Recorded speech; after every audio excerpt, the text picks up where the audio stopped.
Hey, welcome in, Clay. Welcome in. Just doing a couple more pre-stream. Thank you. So the stream background you're seeing right there is actually from the Terralith mod. I wish I could take credit for creating that, but that was actually standard Terralith generation.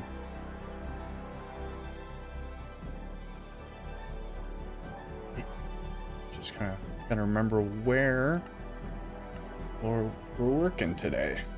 The music loud enough? I think it's coming through on my headphones. It's a lot louder than on stream, so let me know if I need to adjust any volumes or anything.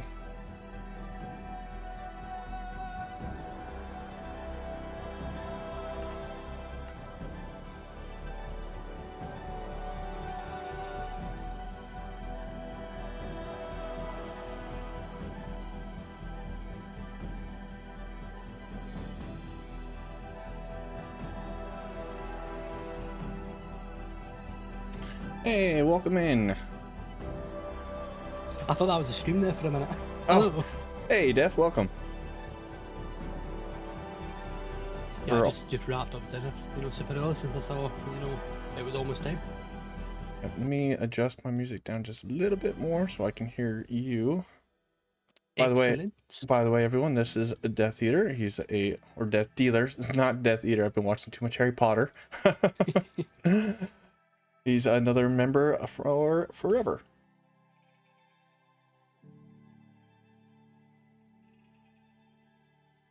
Right, so I think we're basically ready to go. Hey, nice. Go ahead and swap it over. Make sure I have the right source. Oh, there it is. Okay. Clear this effect for a little bit. Ooh, that turned that thing all black. Well, thank you very much. Where has my music gone? A little quiet there. I think it's just a quiet point in that song. I do apologize. I am trying out a new website subscription, Upbeat. So all of the music in today's stream will be from their website. So I don't quite have all of the audio levels quite ironed out. This screen back up, that screen back up. All right, so here is what we're working on today. So this, yeah, I really need that effect. Let me actually turn down particles, that way we're not staring at those the whole time. Let's see. Maybe it's under quality. Let's see, particles.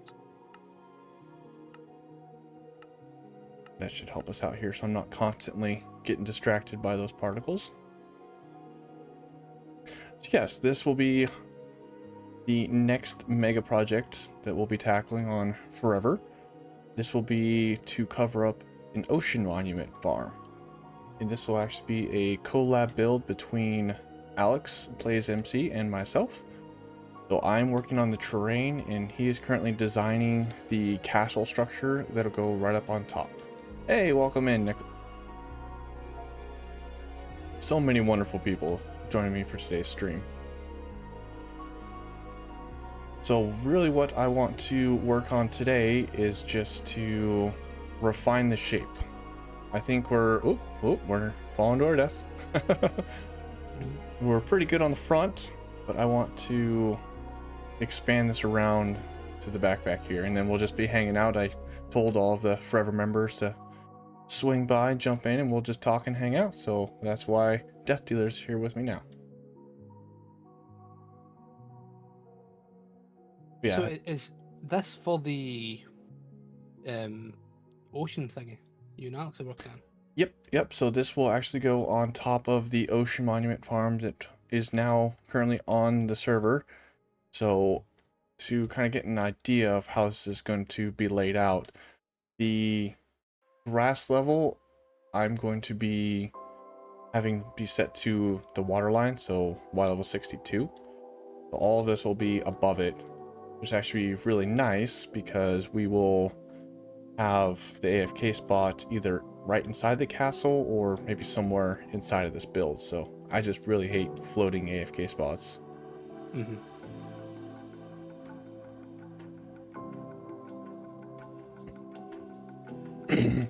I should build in a future video and or stream a lower class town around the custom mountains. Yeah, that is a great idea. I think you're referring to my starter base. I do have plans to expand that in the future, Clay. Just not at the moment. Yeah, this will be more of a standalone build. We're talking about putting in some kind of crescent moon shaped island around it to give it that real tropical volcanic vibe. And what we were talking about is that this monolithic structure in the middle of it will be more of a like lava tube. That's why I kind of have all these crazy shapes, is that this would be like this central core of the volcano. And you know, this was thousands and maybe millions of years ago, and the rest of it's kind of eroded around. So this is what remains. Thank you for the promotion there, Death. I'll turn this song down just a little bit here. Yeah, it's for the algorithm, right? Yeah. So yeah, like I said earlier, we're gonna just work on refining the shape. I will be doing all of this via the Axiom mod, and then doing a little bit of refining by hand, like that right there. Can't stand those hard angles. We'll just kind of be chilling, hanging out today, and doing some building. Oh, also, I don't think we'll get that far today, but here's some of the color palettes that we were talking about doing for the actual cliffside. So we have the super lush green tops that you'll see kind of more on the tops, as well as that cave that I was just by will be kind of like a reimagined lush cave.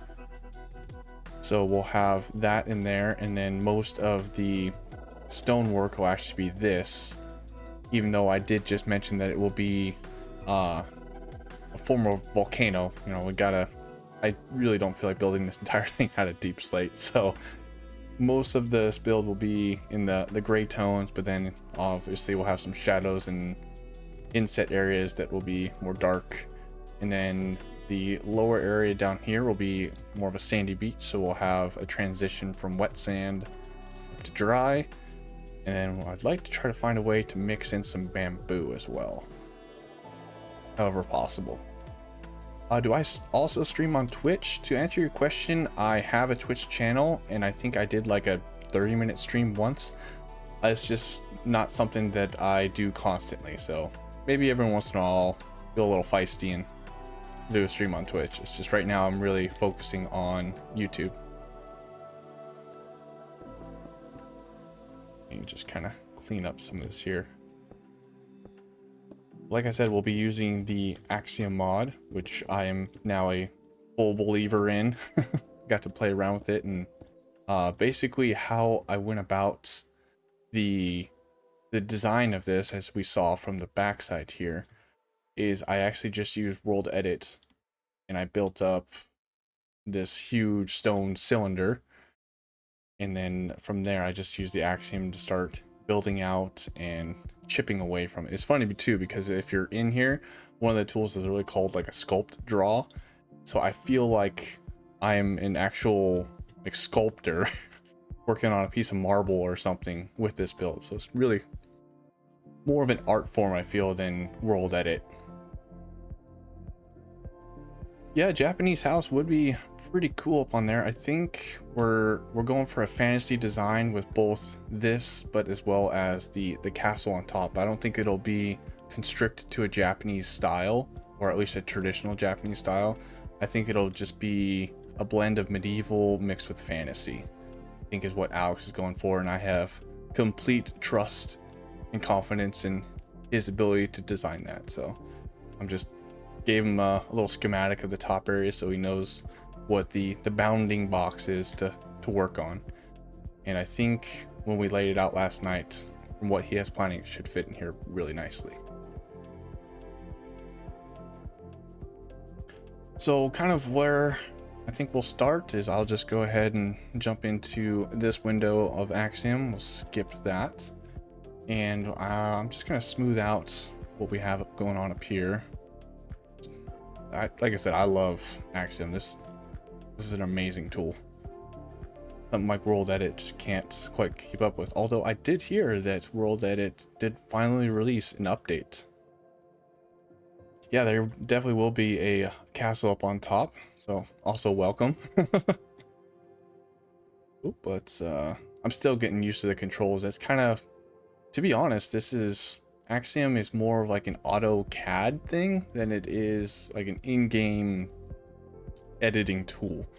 So if you're familiar with how CAD programs work, this will definitely be more of a more familiar tool to use. Like I tell everyone who is using this or considering using this, is one of my favorite things about this is this little window here. You can see that it's, when I update something, it just said, hey, I smoothed out 2,783 blocks. It stores every single command that I've ran in the history of the instance, or if I were to exit the game, it would clear the history. So I could go through and literally just clear everything out until it was back to how it started. I think that's like the best selling feature to that over World Edit. It's restricted to 15 or something like that undo commands, as well as I don't have to sit there and go / undo. I can literally just hit Control Z, Control Y, and that's where those CAD controls come in handy. Have I ever made a giant tree? I actually have, not with Axiom or anything, but I did do one. Never saw the light of day over on the Evermore SMP. I never made an actual episode about it, but there is a giant tree. You can actually see it featured in Meg Ray's video. A little plug there. If you want to see, we did like a skyblock themed build, and I built a giant island with a huge, it was supposed to be a cherry tree, but it wasn't in essence an actual cherry tree. It was more like a standard tree, but with pink and white leaves. So it was a cherry inspired tree. All right, so let's go ahead, come down here, and I just got to start finding a point where we can get into this. I'm basically trying to make this as interesting as possible without digging into this central cave here. Like I said, this will be a lush cave, and it's kind of like the start point. Hey, welcome in, geek. This will be the start point for a waterfall, so we'll have some sort of spring or something coming out of a hole, however Minecraft decides we should have it. And then I kind of mapped out a little flowing area, and then to this open, huge area in the waterfall that we'll expand into later. But we can see, I'm getting all sorts of distracted. We can see this will all be the beach area that we talked about earlier, but I've made it to where I can have an actual combination of slabs and stairs pathway. You'll be able to ascend this entire build, going in little caves and stuff that all needs so much steel. Hey, welcome, Splashes. And then you'll arrive into this giant cavern.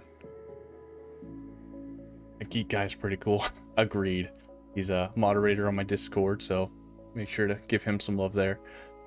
Yeah, it will end up here, and I will build a bridge across to continue up into the build till you finally arrive outside, and then this is right where the castle will be. All right, let's stop delaying and start sculpting. So it looks like we had quite a bit of area to remove there, so we have this built out. This is all freeform. I had a bit of inspiration that you saw in the thumbnail for the front, but as most images are, it's only one-sided. So after this, it's really just going to be me freeforming it, winging it.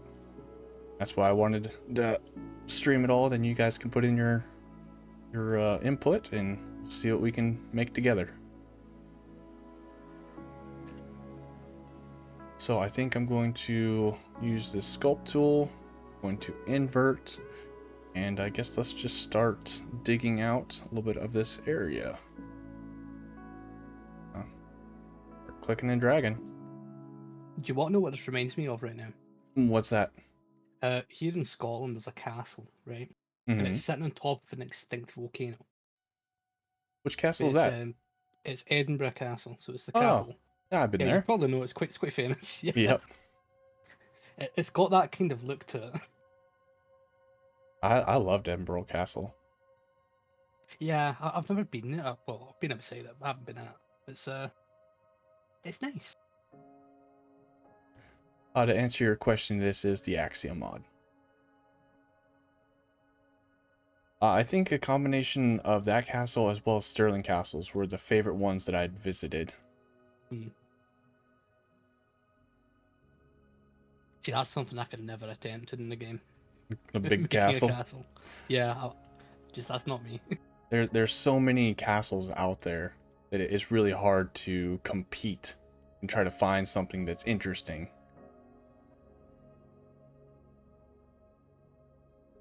Yeah, like it's been done that much. Yeah. Well, I mean, there's still a few opportunities to do something new, but yeah, I'm just gonna stick with my super high tech technical builds. Futuristic builds. See, that's like Yes. that's its own unique art form. That's not something that I've really ever dared to try to create. I like my organic, I like my medieval, super futuristic builds are just something that's, I'm not gonna say it doesn't interest me, because there is definitely a way to build it that makes it look good. I don't know, maybe in the future.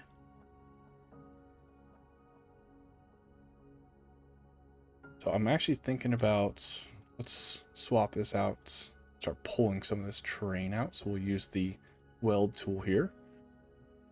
Get a little bit larger. It's literally just like welding, just build yourself up a bit of a bead here. Shrink it down.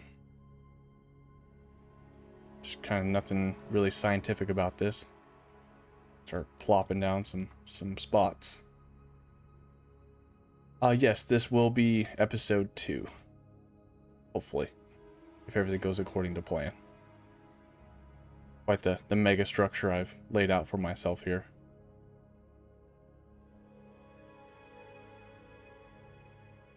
Yeah, this to answer you, Raiding Viking, this is an excellent mod. I always recommend it to anybody that is talking about doing any sort of major landscaping work, but as well as, you know, it does the same functions as World Edit. You can sit there and extrude shapes and build random things, as well as like mapping out angles. I actually meant, come to think of it, I really meant to rewatch one of those tutorials so I can talk more, not intelligently, but more better of what some of the features are of this, instead of just saying, yeah, it's a cool mod, I built stuff with it. I mean, there's several tutorials out there that I would recommend going and watching. Oop.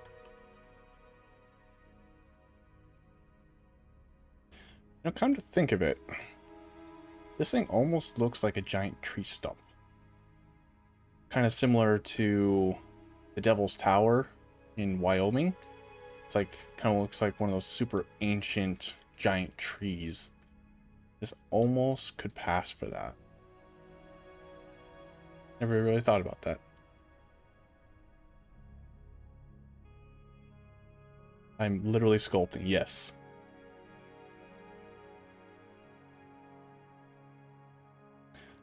Another amazing thing about Axiom that trumps World Edit is, I know whenever I've built organic shapes, such as like these archways and stuff like that, World Edit's the smooth brush can really only is limited by the axes that it's on, and it tries to pull too hard down. But this, I could just use a smooth tool and it will really just constrict itself to the area that I'm working.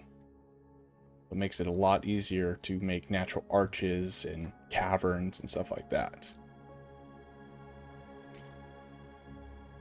That big rock would be handy. Like we were talking about earlier, for everybody, I was thinking about down the road adding a huge crescent shape island around it, and this would be like the central core of the volcano, and then the rest would be like the exterior. So that's why we're mostly just focusing on this bit right here, just for the centerpiece, because this is still going to be a huge undertaking as it is. And we can save that for future expansions down the road.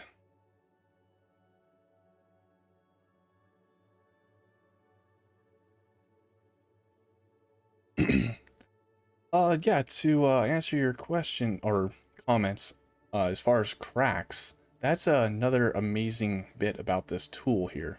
Is all best way I can show it is actually down here on this flat surface, but it's not restricted to one particular axis. But there is this tool right here, the shatter tool. I was just showing this off to Alex last night, and it's literally exactly what you think it is. It's a tool that creates cracks. So you can go through, you can pick a seed for the noise, you can adjust for how large the cracks are, the width of the cracks. It's really an amazing tool that makes life so much easier. And then they also have a distort and roughen tool. So to kind of show these off, I don't want this to become an Axiom tutorial because, like I said, I am not schooled up enough to speak intelligently about this. But for instance, this roughen tool, all it does is it just creates noise on the surface. We have this nice smooth portion of this cylinder. I can just go like that, and all it did is just push some blocks in, pulled some out, and just made it noisy. If you want something more controlled, they have literally a rock tool, and it's exactly what you would think it is. It's a tool to make rocks, and you can choose how noisy the rocks are, the size, the shape. So if I wanted to make an ellipsoid shaped rock, let's actually go somewhere else here, and we can make it tall rock. Wait, is this not like epic? You know how long that would take to do in World Edit that I just did in 2 brushes? This is so fantastic. And I don't know how well it would work inverted. I think I'd have to play around with that. Let's, what would we do if we inverted it? I don't see anything. Maybe if I, oh yeah, see? Now it's made it more true ellipsoid shape. If I wanted to add fangs to this mouth that we got here. Now it looks like a viper's mouth and one weird eye. Let's get those out of here. Super handy tools. Like I said, this is an amazing mod. Let's go ahead and get rid of those. Alright. Back to what we were doing.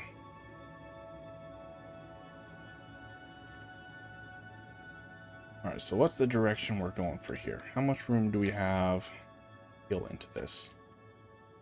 A lot. Okay. So are we going to get crazy with it and make a super heavy, deep cutout? Not sure. Wish I had a little bit more direction to follow on this. I do very well following inspiration. I struggle a bit more free-forming stuff, so little confession about me.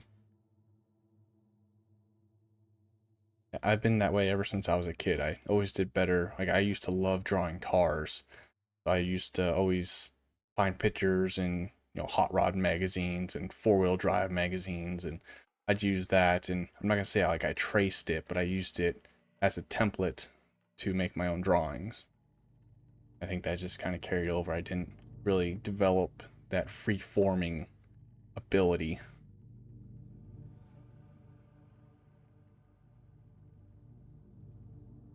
So right now I'll just be starting off by these really smooth shapes, and then as we're getting close to the coloring phase, that's when I'm going to start to add in more of the cracks and the noise that I'll use to give more visual interest to this.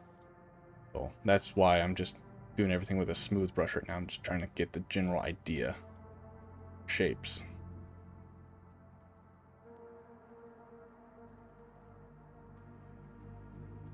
I should create an ocean island chain of tall mountains with jungles on them.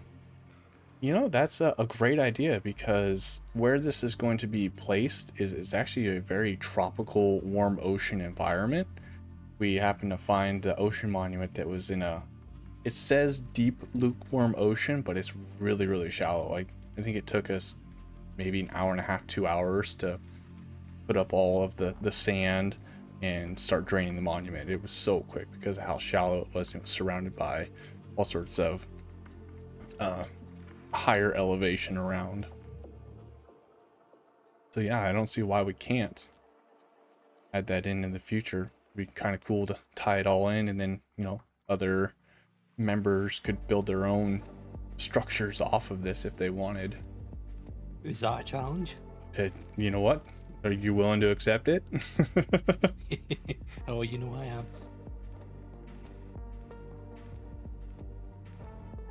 Let's go ahead and bump this up a little bit.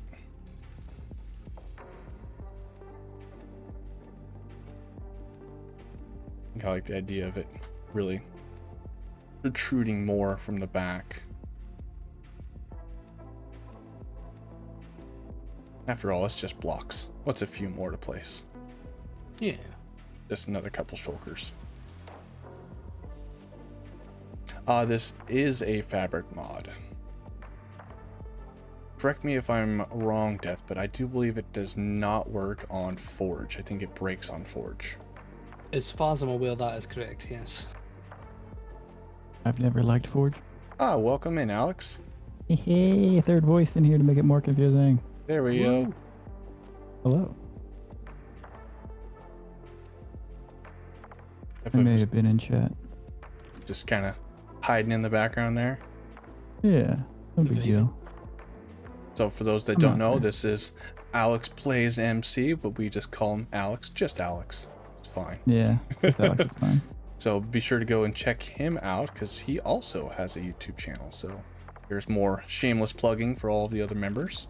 Don't go look for it. Oh. I'm gonna, you already know, I'm gonna change up some stuff in the future. So follow his channel for now to get more updates as to what his plans are in the future.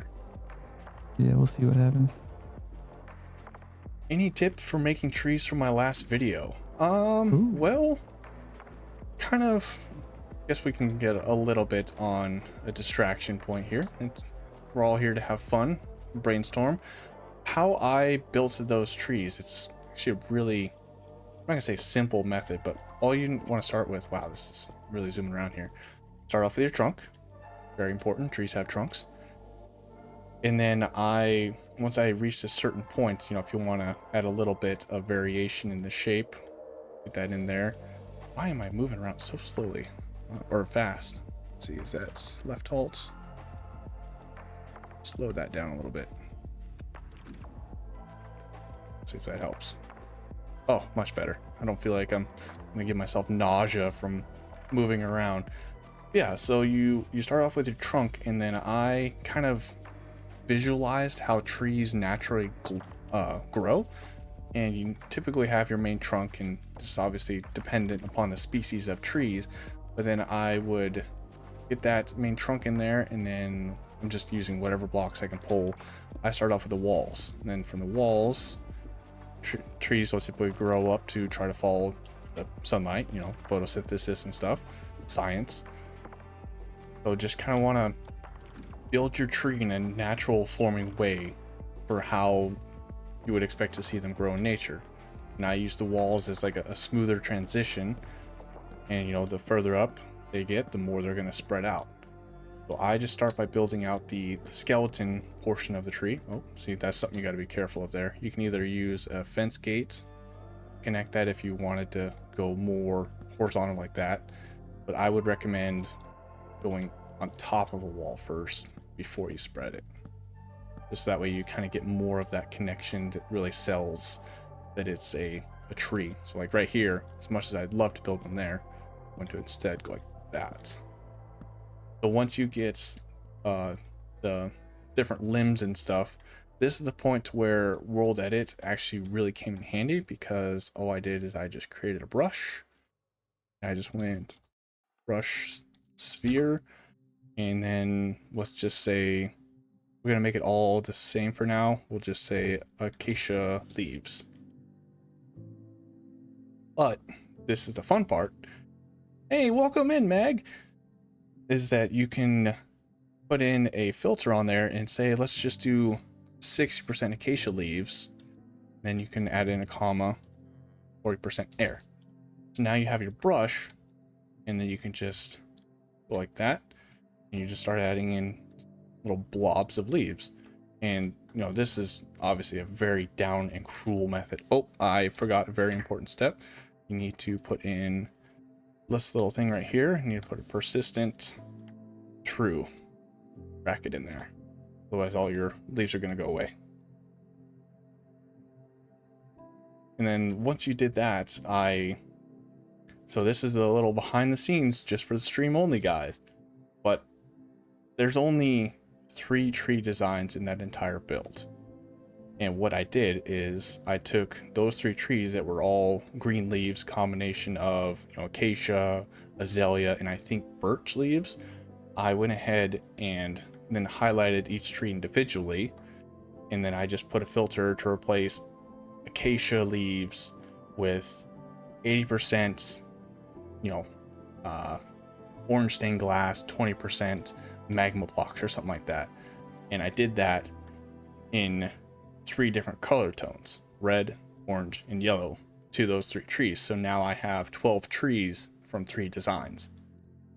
And that's how I did all those trees. All right, so let's go ahead and get rid of this, and then we'll get back to our sculpting.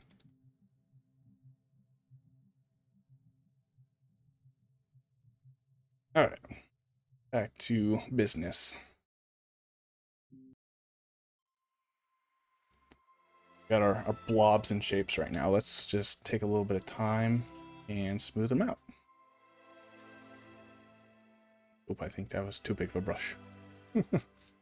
My poor computer. When I can't stream, have music playing, and do all these blocks at the same time.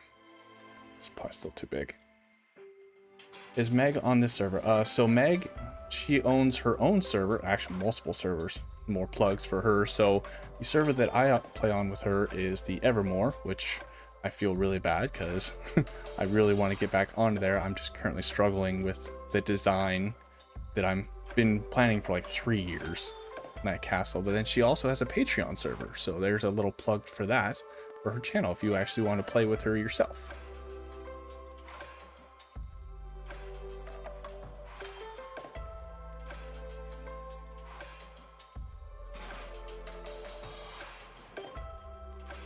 By the way, this playlist, it was created, like I said, I'm using Upbeat for the music, and it's all copyright free. They have this really interesting tool in there, which it seems like a lot of websites and stuff are going to nowadays, where you can do like an AI created playlist. So I just gave it some prompts for the mood, the settings, and obviously I didn't want any vocals in there. And then it just literally spit me out like 20 or 30 songs, so I'm just playing it through that playlist right now.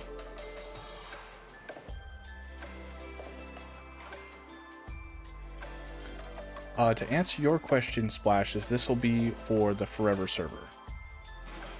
This will be the Ocean Monument monolithic structure on top of it. Hey, welcome in, Ricky. There's so many people joining me on my stream. Welcome, everybody. Oh, Splashes and Ricky, hello. This is Alex from the other side.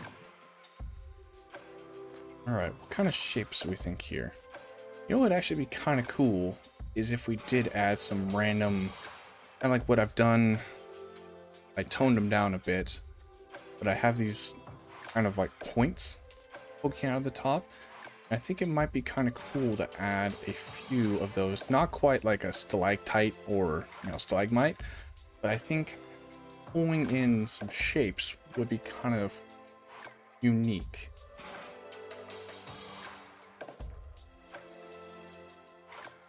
So Splashes Forever SMP, that's the one that we just recently started. That's where my first episode just aired, I think a little over 3 weeks ago. And that's just a bunch of creators that got together that didn't want to have to reset the world every year or so. We wanted something that was a little longer that we can play on and really focus on building and can step away as needed. What am I doing here? Let's see. How did I do that one before? I think it was actually with the rock tool.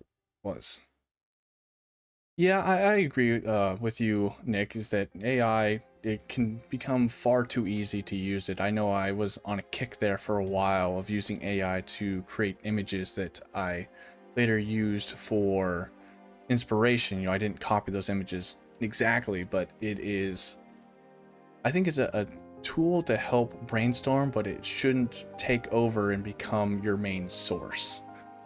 It should be nothing more than something to assist you. So how do I not get burnt out? Man, this is like a question stream. I love it. This makes the conversation go a lot easier. To answer your question, I did actually burn out there for a little bit after I finished my first base. I just kind of took a little bit of a break, hung out in the Discord with the other members who were still being quite active, and kind of after that, it was like it's time to get to work again. Can I add to that, Tom? Absolutely, please do. I just want to say that I think everyone's going to burn out at some point, but taking a step back is good for the mental health anyway, and then trying to come back can be tough, but having friends near you that are motivated and helpful and can give you some advice on some things, it's always good to have a group around you that's willing to talk about whatever it is going on, help you get back into feeling like you want to play again. And that's, I feel like that can expand beyond just Minecraft. Like, that was good life advice right there. Yeah. We've all been through burnout, not just in Minecraft. Mm-hmm. Yeah, sometimes it's good to talk through that stuff, you know? And, you know, there's nothing wrong with taking a little break. That's probably the most beautiful part of this server is we can take breaks and then, you know, come back and our stuff will still be there. And that was the point that we wanted. Yeah. Love it. Hi, Splashes. Hello. You were going to say something, Death, before I cut you off? Oh, yes, okay. But just look at it, right? We started off, right? We banged it out so hard for the first week. Then I disappear for like 3 months, right? You know? I Yeah. changed my idea like 4 times for what I'm going to do. And then after I get a job, I come back. Now that you're more busy, come Yeah, back. right. That's life, though. Yeah, it's interesting, but you know, being able to bounce ideas off of people when you're not necessarily working and stuff, it does help, you know? Absolutely. Yeah. Also, if I sound distracted, I'm doing a Photoshop thing right now, so... Oh. Different kind of computer nerd stuff. Oh, it's for one of the classes I'm teaching.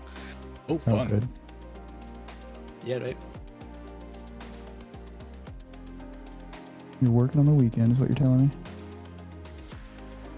Yeah, but it's fine, you know, I'm hanging out with my friends, it's all good. Yeah, it makes it kind of nice. Time, would it help to have a rough copy of the castle thing? BRB. I don't think so. The shapes that I'm building up right here aren't, you know, I'm just kind of leaving that open area that we discussed open, and just because it's built up here doesn't mean that, you know, it can't be taken out. I was just trying to build up the shapes, so. Okay, good, because I'm not ready. Okay. I didn't I'm want not to ready put you on to the, share anything. yeah, I didn't want to put you on the spot. We're live, you know, and show your build and its progress. Yeah, I'm working on it right now. Just trying to get more ideas that we talked about yesterday on paper. Nice.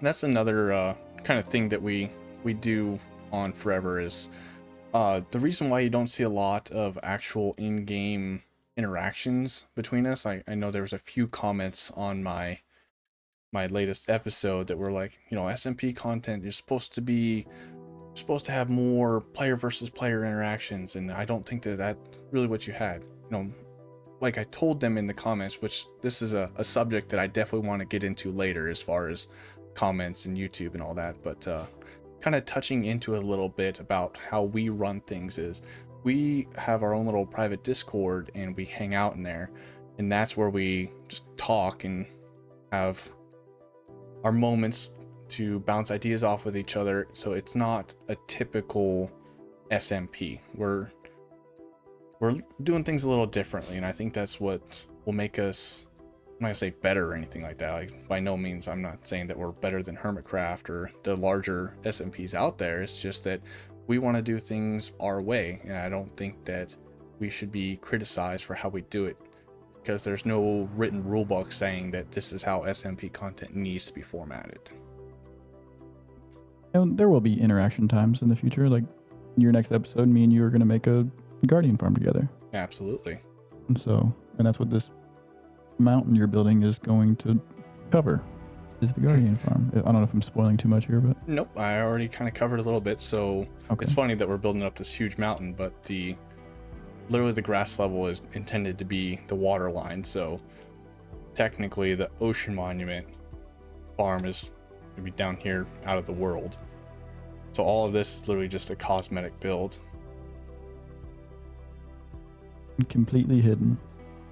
I guess we don't need to be in there. I mean, it's mostly obsidian and stone stairs, so it's a lot of things that aren't looking pretty, but the pretty thing will be on top of it. Exactly. That's the way I prefer to have my farms, hidden and out of sight. Yeah, most farms don't look good on their own, so you gotta put something around it to make it look nice. Well, I mean, don't get me wrong. There are some farms that can look beautiful in their own way. It's just I prefer to add my own twist to it. My mom tells me I'm beautiful in my own way. Don't all of our mothers? I hope so. I kind of feel bad if someone didn't. Yeah, man, that's a great point. That it is a more building-driven SMP versus a role-playing. That is an excellent way to summarize how we'll be running things. I just want to say to Meg, you're an incredible inspiration. Your builds are incredible, and time shows them off frequently. Just so you know. Is outing time out here? Yeah. Everything on Evermore is incredible. Incredible stuff, yeah. Plugs. Go check out Meg. Actually, there's a lot of content creators here in the chat. You know, Ricky's, Splashes, the Raiding Viking. There's many. I apologize if I've missed a few here. But yeah, there's some wonderful people hanging out here in the chat today. So, now if I remember right, I really wanted this to be skinny. There's too much straight on here. So maybe we will pull it out like right here or something. Or weld tool. I don't know why, I just prefer to use the weld tool versus actual plopping spheres. I think it's just a easier way to gradually build out a shape than to plop a huge sphere on there, excuse me. Yeah, sometimes you can notice the sphere itself, like it stands out more than you meant it to. Absolutely. So funny that you mentioned that. If we were to go over here to when I was literally just playing around with Axiom when I first installed it. Oh, we are here. So I was literally just trying to build up my own mountain, and I was using the spheres, and even though I was using the smooth tool, you can clearly see every single sphere that I placed. I didn't quite get it completely smoothed out. And then I started playing around with using the weld tool, and I was like, oh wow, this is a much more efficient way of creating these valleys and all sorts of these more natural looking terrain than just a super smooth pile of sand. Looks like a rolling hill. It does. And I was going for more of like a tropical island vibe. Back over here. You know what? That's a great question, Splashes. I don't think Guardian Farms are affected by any sort of blocks over them. I don't think they require air blocks to be more efficient. Because the spawning area is constricted to the monument. But Death, yeah, absolutely. You're the man to answer this. The height map will be affected. Okay. And it will have an impact, but the fact that your farm in particular makes so many materials so fast, it's not really going to be a concern. We're probably going to have too many materials. As we build this, the farm will be running probably, and it's going to be too many materials as it is. So we'll probably never have to AFK. Ever again. Yeah, it's producing shulkers like within seconds sometimes. I AFK'd for 2 hours when I was just kind of running it through its paces, and I spent the next 6 hours crafting blocks out of Yep. it. I spent 30 minutes and had like, I don't know, 20 shulkers of both shards. Yeah. Maybe like 15, maybe 20 is exaggerating. Which, by the way, the farm credit is, I believe, a Nembomb design, but it Oh was yeah. popularized by Shulkercraft. I want to make sure that we specify that because I know there's a lot of controversy surrounding Shulkercraft and their credibility at times. So Yeah, we should probably find the Nimbomb video. Make sure we put that in the description. for sure, because I don't like not properly crediting people.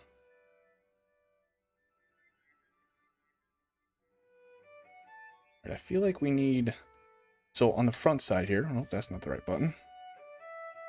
On the front side here, we have this huge cavern. And then this really deep gouged out area. I don't think I'm really putting too many more of these. So maybe right here, what do we got behind this? Oh yeah, we got plenty of room. Let's put another little cave in here. Just gonna make it look more weird unless I light it up. You sound like Bob Ross right now. Let's Just just put a gonna, little cave right here. just a little cave right here. A little bush here, a little cave here. This thing's gonna look incredible once you start texturing and like adding the greenery, the lushness to it and everything.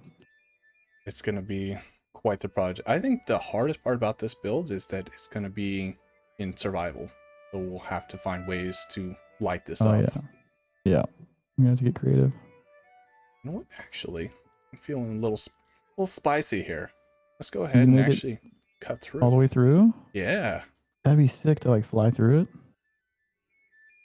Let's That'd be go fun.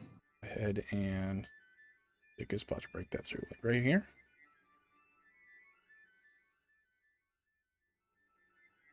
We're getting pretty close here. Are you clicking each time and it's just like taking out chunks? Yeah, so all I'm doing is just right-clicking it. Oh, there we go. We broke through. It's just taking out a sphere-sized area. Oh, yeah, I like that.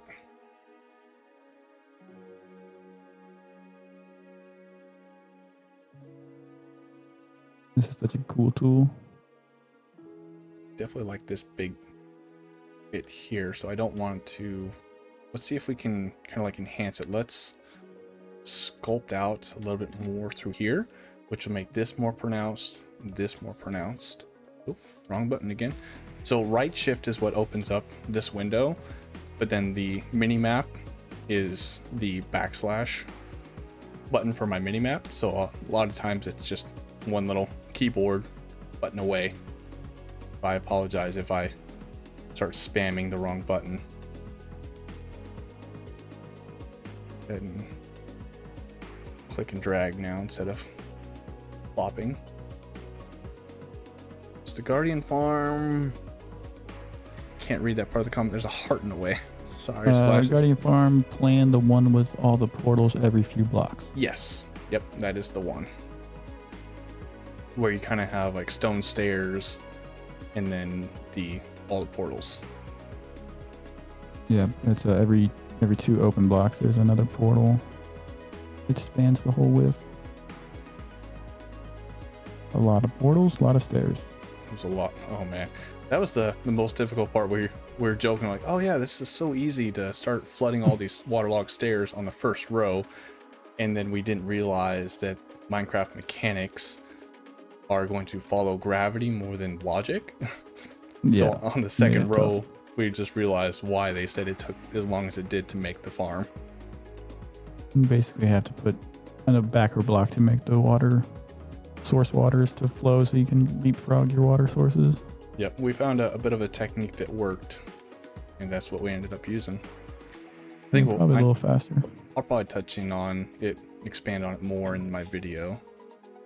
A lot easier to kind of have a little skit of it running instead of me just trying to explain it. Yeah, the way it throws guardians into the nether it's incredible. It's literally just puking them out. I could watch it all day. super satisfying. Yeah, I mean, guardians are frustrating just in general. So seeing them get like just immediately destroyed over and Yes. over again is satisfying.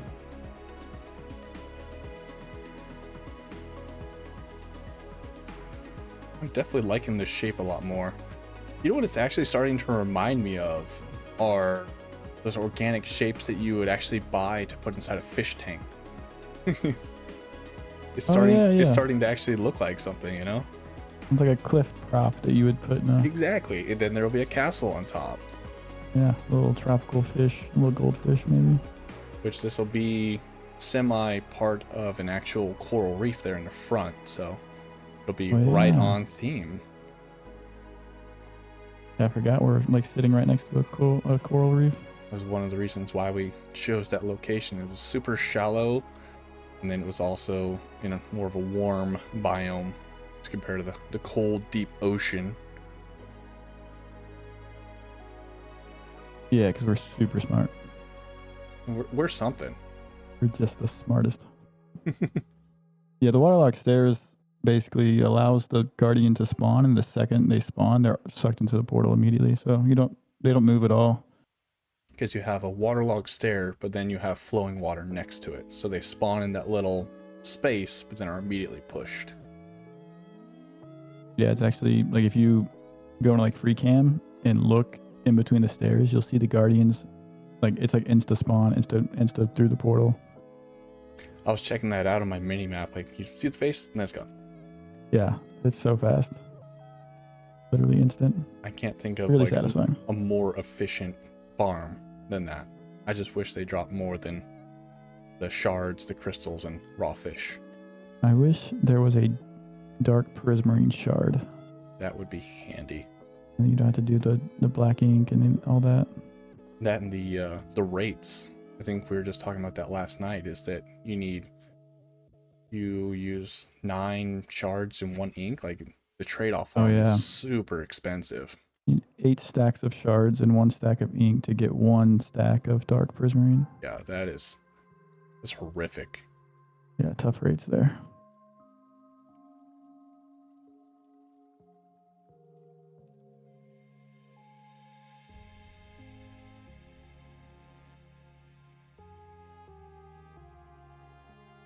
Yeah, I kind of like what I was doing there with that out.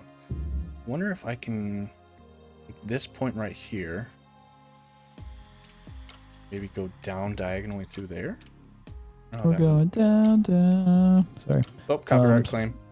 Splash has mentioned, yeah, I don't think the stairs definitely aren't necessary to get enough rates out of it, but we figured since it's a forever SMP, we'd try to get like one of the highest rates possible that we could in a reasonable way. And even though it was like a 30-hour build, probably maybe more, I'm not sure. It felt like we were going to get as much prismarine as we'd ever need. It's one of those buy once, cry once scenarios. Yeah, like kind of go big because we plan on playing in the server for, it's never going to reset, so might as well go big.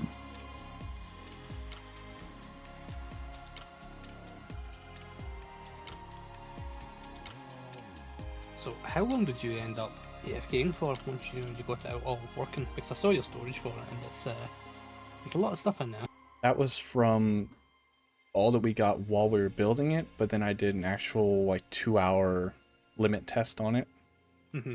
So I mean, 8 hours it took for us to build it, combined with a 2-hour solely AFK session. Right. Yeah. Yeah, I probably did like 30 minutes of AFKing, and we might have enough already when it comes to the material we have. Yeah, I think we have more prismarine than we will ever need. Nice. Connected it up pretty good. See, that's why I like those farms that have stupid high rates, because it basically allows us to do these massive builds without having to like spend 20 hours AFK. Exactly. Yep. But we can actually concentrate on what we wanted to do, which was build. Yes. So, like, for example, I have that my next project is a smaller one. It's going to be like a stone farm. It's going to make like 1 million stone per hour. Woo! That's the target. All the Mainly for stone. fact- A little bit of stone there. yeah, just a little bit. But it's mainly for the fact that when we do these big terraforming projects later on, building custom mountains, that sort of stuff. Hmm. I can have all that stuff automatically smelted and ready to go. And then that way you don't need to go and go mining for it or set up your own farm. You can just do a paid deal, or if it's a community project, it'll be a donation. We do Like, have quite a few community project plans. Yeah, just a few. To answer your question, the Forever SMP has been live since I believe December 1st.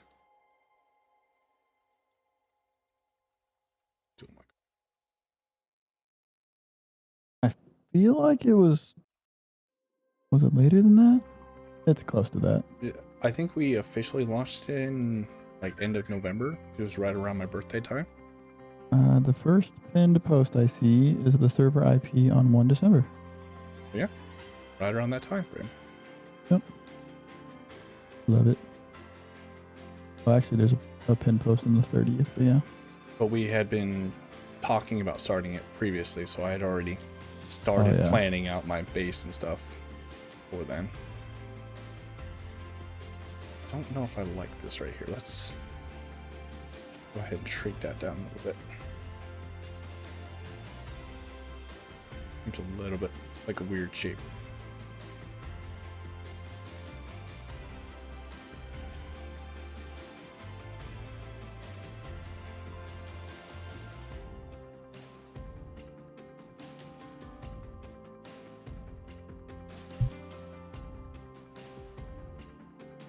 And I tell you what, I've been sick for I was sick 3 weeks ago, and I just cannot shake this cough. Same. I'm going to do my best to try to mute my mic every time I hack up a lung, so you guys don't have to listen to that. I apologize if there's occasional ones that I can't hide. I've been muting in Discord to cough occasionally. Think we got the same thing? Maybe. Just one of those things that went around. Are things contagious through Discord chat? They might be. You got me sick. Let's not rule it out. How dare you? Well, I think Boss started it. He brought it in. Oh yeah, no, it's definitely Boss's fault. Yep. Typical Boss, getting everybody sick. He's just an infectious kind of guy. And call the CDC on him. I meant that in a good way, but sure, if you want to make it negative. Oh, my bad. No, yeah, he's cool. He's a cool guy. I like him. Don't tell him I said that, please. He's the one that kind of got this ball started. He did this to us. He did this, yes. You did this. Depending on where that castle lands, it might be kind of cool to actually pierce through, right here, like a hole in the top. Pierce through. Oh, to the top of the mountain. Yeah, so they're and have it come out near the castle, or even in the castle. Oh, in the castle would be kind of cool. Maybe the back wall area, the garden area. Yeah. Or it could just be in the castle. We can fly up through there to the AFK spot. That'd be cool. Well, it'd also be handy because it'd allow light to come through, so we don't have to rely so much on artificial lighting. Yeah. On this build. Splashes. Overhangs. To answer your question, Boss put this all together. He is the mastermind. I hate to give him any credit, but he's pretty good at this stuff, I guess. I think we've successfully removed the cylinder shape. I've definitely highly eroded. I like this pillar right here. That's like how that looked. Now I'm not quite so sure about this now. This looks too nice. But I wanted it to be more jagged, so maybe we should just, I think what I will do, just melt this up a little bit and erode it out.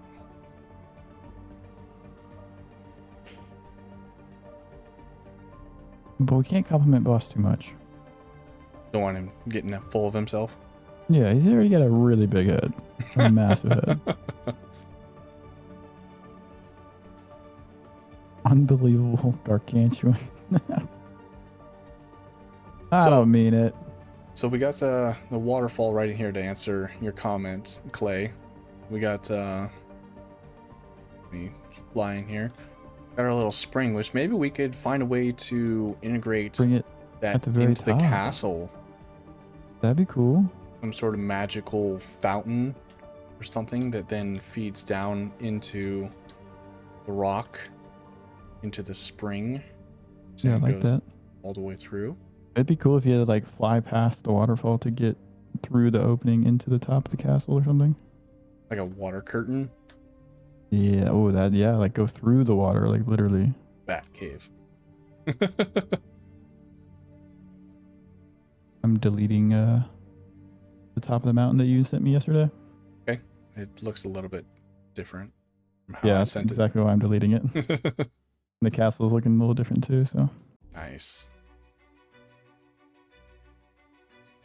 think I'm lagging. Just try to cut 1 trillion blocks.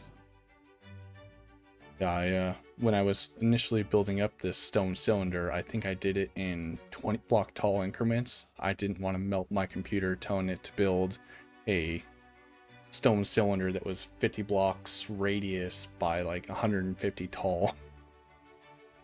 I don't Yeah, my have... game crashed. Oh no. Deleting too much at once crashed it. Bad things are happening. Pushed it to its limit. Past Yeah, well, its I limit. did a cut command which saves it to memory, so I probably should just replace it with air instead. I think that's part of it. It's just the memory storage of the whole build all at once. Once again, that's where Axiom is really shining through here, storing all these commands. In this entire, I don't know how long I've been streaming at this point, but saved everything. So as soon as the stream ends, I can just Control Z all of this and start over. Just Just kidding. all this work is all pretend. Like, I'm not actually going to keep it this way. Just kidding. We're only building the Guardian farm. That's it. No structure. No, neither of us can get away with that. We wouldn't want to. I couldn't live with Yeah. leaving something barren like that. We're not the type to leave it ugly.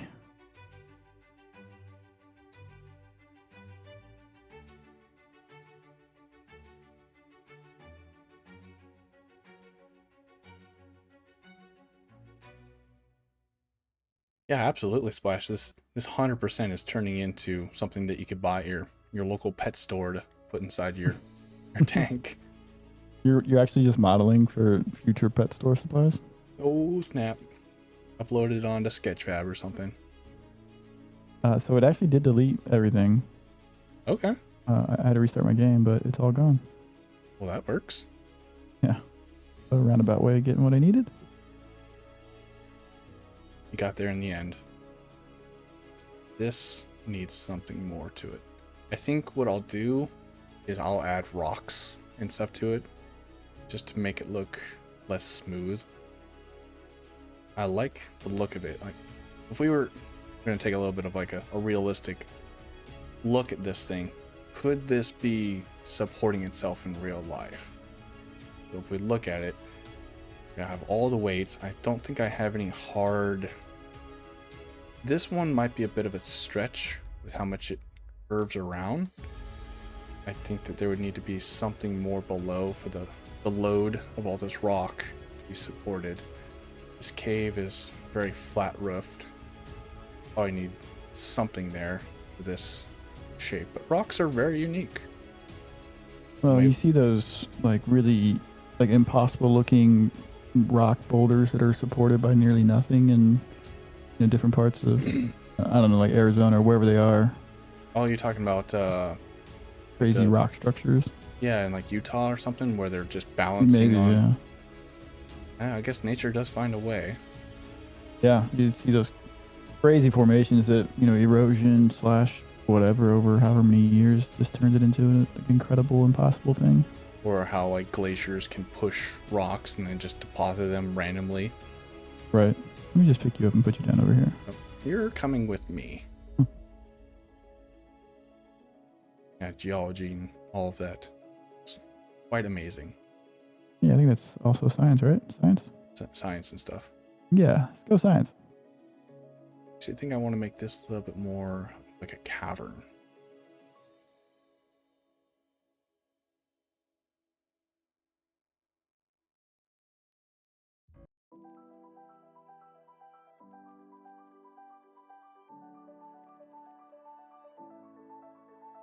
That way the top's not looking so whoop way too far away.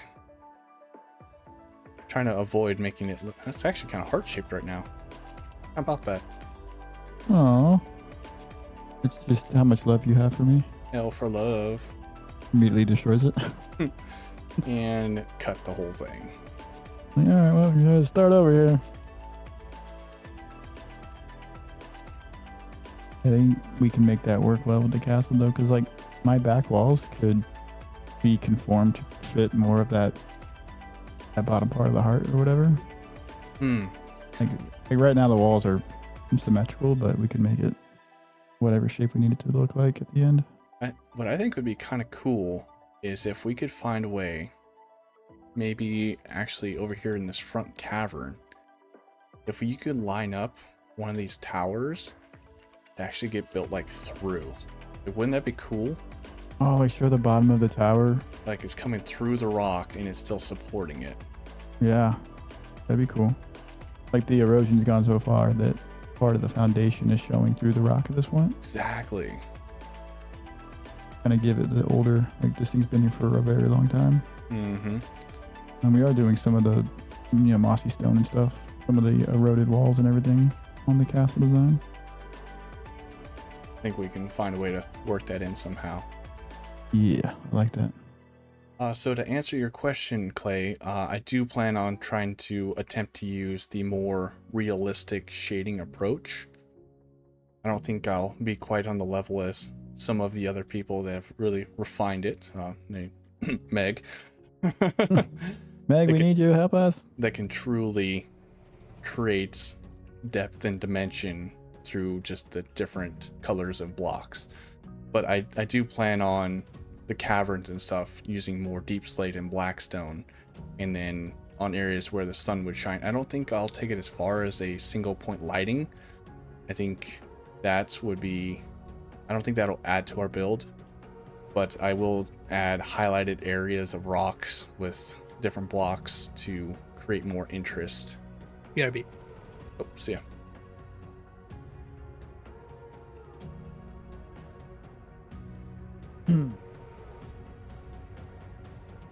I'm definitely liking how this is looking so far. This has a nice shape to it.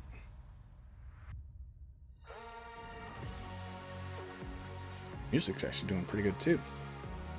You like it? Finding some songs that are good? Yeah, this is just a playlist that was created by AI.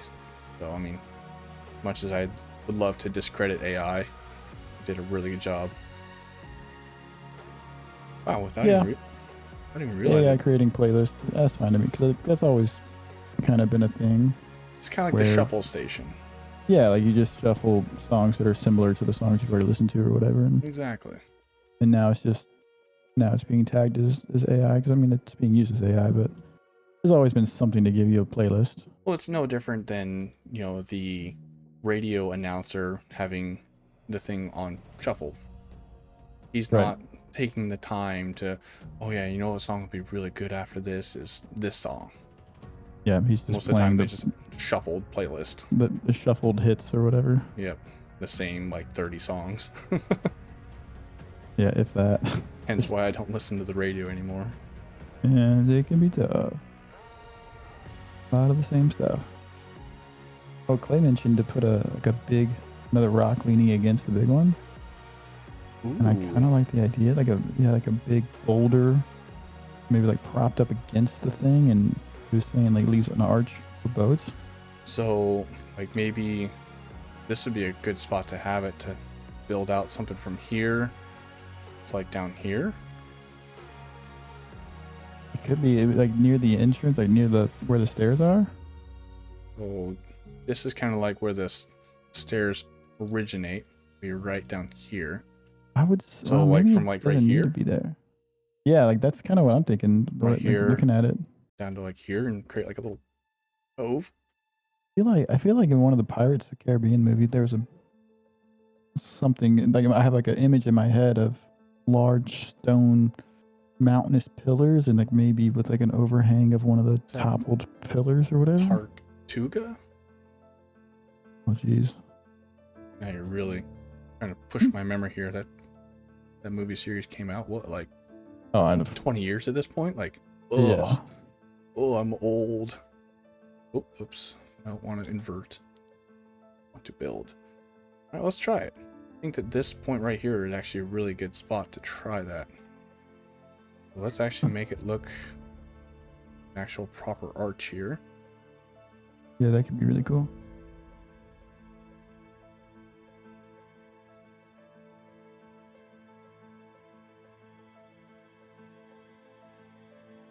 Let's actually increase the size as we go down.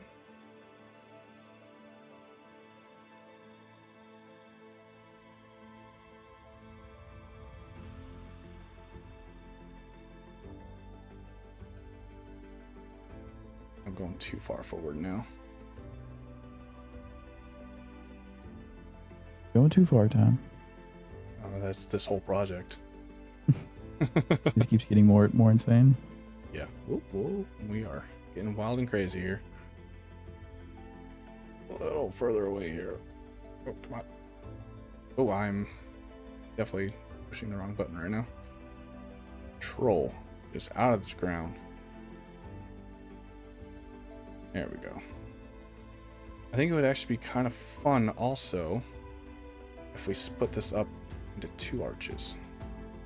It would be like a covered cove. Let's try that. A little wishbone. Exactly, yeah. Schematic's gonna be huge. Let's use our weld tool Absolutely. now. Start bulking this thing up.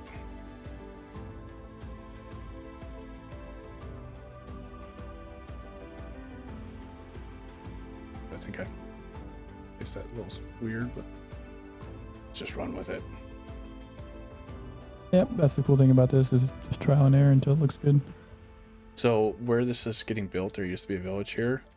This guy is still convinced that he has a house somewhere inside of this rock. Like all the other guys have moved on. I don't even know where they've wandered off to. There's the Iron Golem. But they all moved out. But he's like, no, this is my home. I claim this land. That's Jack Sparrow. Right. Captain. Hey, man. Captain Jack Sparrow. Let me go ahead and claim this spot right here. How long will I be streaming? I have no idea, to be honest.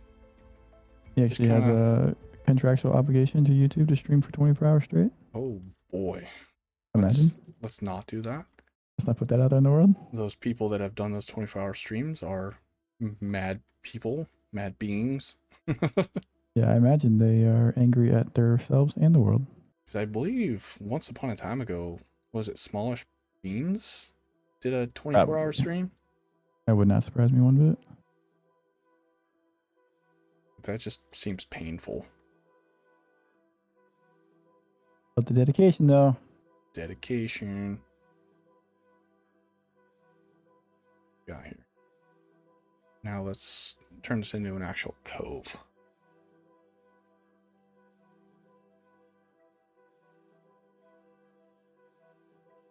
We need to build this up more. This build's gonna be massive. Oops, sorry, villager. Captain Jack Sparrow is no more. My bad. I actually kind of like the idea of having like a little waterfall or something out of here.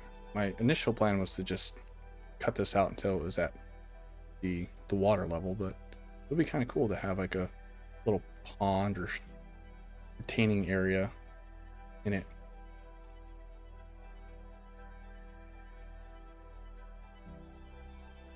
I don't even know how long I've been streaming. Well, let's see. I started it. Wow, it's been almost an hour and a half. Hey, welcome in. that Cyan. I will always butcher names, not intentionally. I apologize. Place tabs.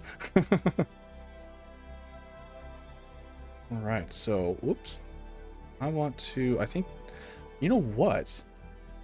Let's take this shape and connect it right here, because this looks a little odd. I think I'll continue this shape up to here, which will then be supporting this area right here. So if I just take this and continue it down, the point load would be spread down to there. So you'd have this little cove in here. Yeah, Sure. maybe a little bulkier Yeah, underneath, potentially. I think I might round that more. Find this shape. I'm just kind of doing a little bit of place holding right now. I think it's cyan, like the color. I'm just guessing. That would make sense.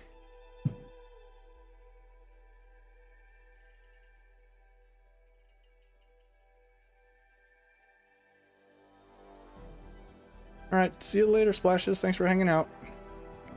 Bye-bye, splashes! Bye-bye. We're definitely going into uncharted waters here.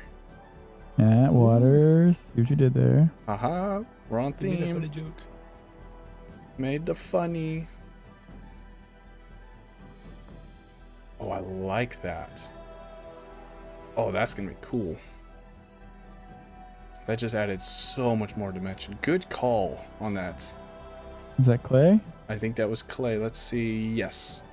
All right, let's go ahead and put clay on the Shout payroll out to here. Clay. Yep. Now get royalties again. Bye-bye, splashes. That's not the right button. It's smooth. Oh, thanks, splashes. Good to talk to you. Been a while since I talked to anybody from Zetacraft. I'm really resisting the urge to start singing. You want to sing? Do it. No, Yeah. no, Go no, ahead. no. What? Go ahead. Not. No. Come on, we won't judge you or make fun of you or laugh at you the whole time. No, no. We would never. Just want to say, it's been a while since Ah. I could. Clip Yeah. it. Can we Oh, clip on YouTube? oh, demonetized. Can we clip on YouTube? I don't think so. But I once don't know if the they made video that a thing yet. once the post hits, or it's finished up, I think you can take We'll clips out have of it that. forever. At what level will the water be? So currently planning the water level to be the grass. I believe, if I math halfway correctly, so -60 will now become +62. And the top of the build, I think it was at 150 something. Well, we should be within build limit. The castle will be at 200. We have to 319. No, we should be good on As height. long as you don't go more than 100 some blocks, we should be good. Wait, where's the AFK spot currently? Oh, I never actually measured it out. I can go check. I think it's ended up being, it's a 128 block radius for a despawn sphere? Is that what it is? Where's that Yes. Where's that diameter? So around 180 something probably is where we. Maybe. I got the AFK spot at the optimal place.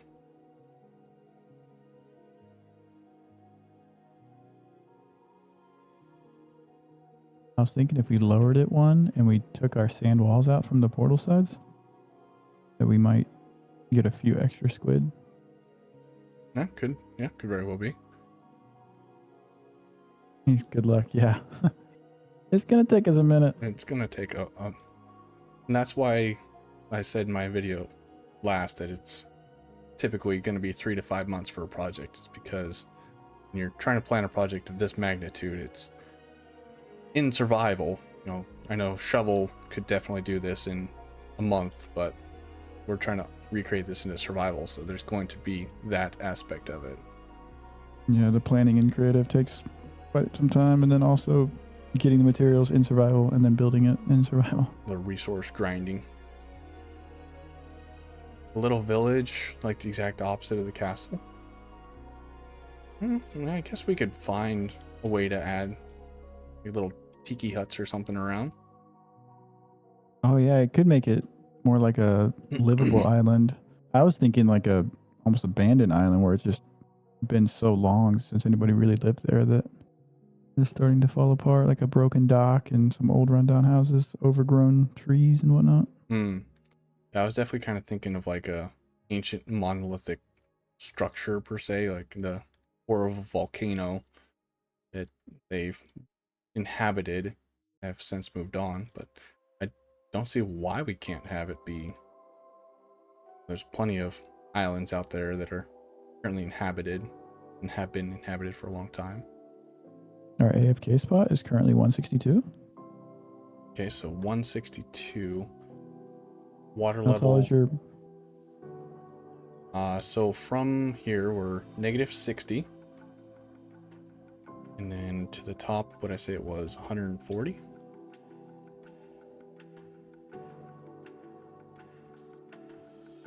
Yeah, 140. But I think the actual castle courtyard sits more right about 150.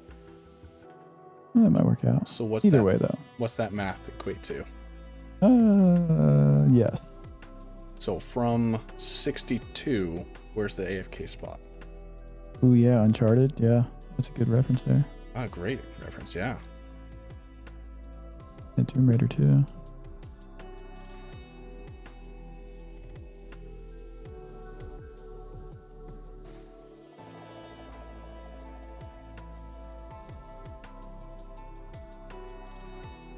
We got a lot to add. So much work. Should I keep our 40 shulkers of sand over here, or? I'm sure we'll need them for the sand around the outside. Yeah, I guess I don't need them. And we have another 15 shulkers of stone. Okay, I need to bulk this up a little bit. I'm still confident that you stole my beacon. At this point, it's probably, like Boss joked, it's maybe inside the storage. We lost it in the storage. It's somewhere mixed in with the 1,000+ shulker boxes. That's okay. I already have, I think, 3 or 4 more beacons.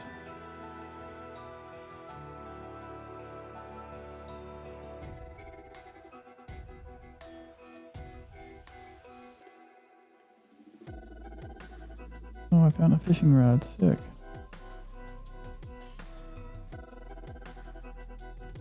I found suspicious sand. That's kind of sus.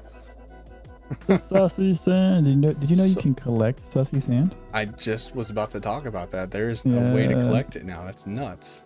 Yeah, thanks to Germsy Boy. I didn't know that until I watched this video. Yeah.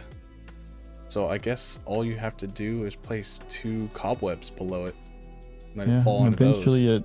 Eventually it falls. Turns and into an becomes item. Yeah. Interesting. Right? That's crazy. I didn't plan on doing too much decorating with suspicious sand, but it's nice to know that we can. Is obtainable. What if my shulker with my beacon in it went through the system but didn't get picked up because of the the sorting, and it ended up in the lava? No, that wouldn't have happened because it doesn't take them out of the hopper chain and put them in lava. If anything, it's just one slice of it is not getting anything added to it because it won't register the shulker box as full because there'll be an item that's not putting out the proper amount of power. But would the filters pick up the shulker box? Oh, unless you like put it in the system as a shulker for it to be used. Yes. Yeah, okay. I see what you're saying. Yeah, it could very well be one of these 1,000 of shulkers that you put in the system. Oh, there's so many spots where this thing could be.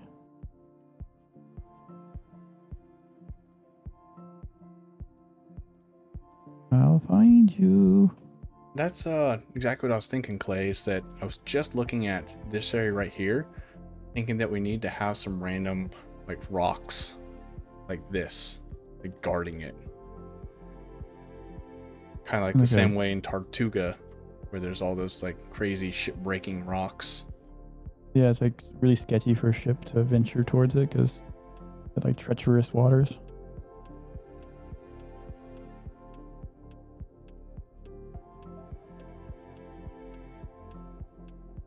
Kind of makes it more of that hidden gem. I was thinking about adding a couple shipwrecks around it. That'd be kind of cool. I'm no shipwreck expert though. Sometimes my ideas outweigh my ability. Definitely think we're getting far more of a natural rock face. Kind of like this double looking diagonal rock formation. Getting a full stack of suspicious thing would be way better to manage inventory. Yeah, that is so true. My only problem is that, you know, I got respiration 3 on my helmet, and it still runs out of air before I can brush all the stuff I want to. Although Alex did just inform me that you can out-eat drowning damage. Yeah. For those that didn't know that. Which came in so much handy when we were knocking out all that sand in the Guardian farm. As long as you have respiration 3. You need to have respiration 3. That is a very critical point to emphasize. Go try it. No gear. Just go for it. In hardcore. Hi kids, do you like violence? Your 20-year hardcore world gone. Oof. Is that even possible? 20 years?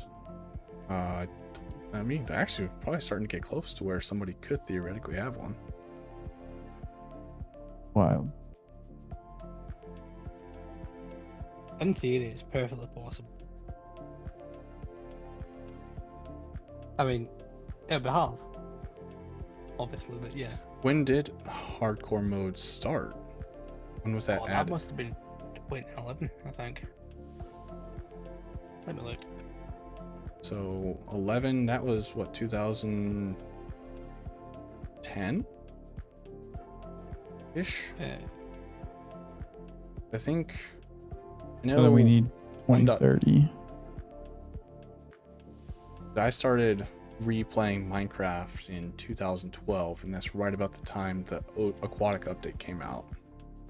Yeah. And that's what Yeah. reignited my passion. So September 29th, 2011. Okay. Beta 1.9 pre-release 2 was when hardcore mode was first introduced. So it was definitely overshadowed by events. Yes. September 28th, 2011. Yeah, it's bad timing for anything. I guess it was 2001, not 2011. Oh, yeah, good point. Yeah. That was a long time ago. All right, let's. I don't like this bulbous shaped rock formation we have here. Let's see if we can.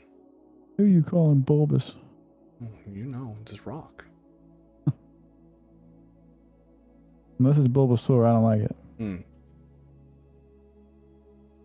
We can build it up a little bit. Like, you can't do this with World Edit.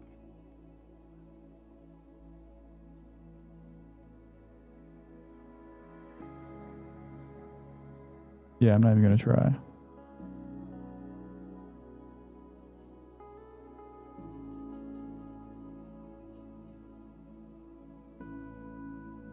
One of those things where, like, you hear people talking about it, you're like, no, I'm fine with World Edit, I'm fine with World Edit. And then you spend, I could probably, just to build this little arc right here, I think I would be about 3 hours trying to do that with World Edit by hand. And we're, what, 30 minutes into this right now? Maybe? Well, then on top of that, there's the, well, like, maybe not on top of that, but like in the same vein, it's like, you know, the first time you end up using World Edit, you're like, I don't need World Edit.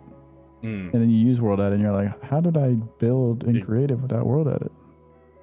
Or like Matica. I think that's that's another great example. Exactly. Man, I can't go back. I'll never go back. Like I'll still build in creative, but there's no way I'm just gonna go to like screenshots like I used to do and build off screenshots. That was horrendous. Large Yeah, point this islands, mod yeah. so powerful.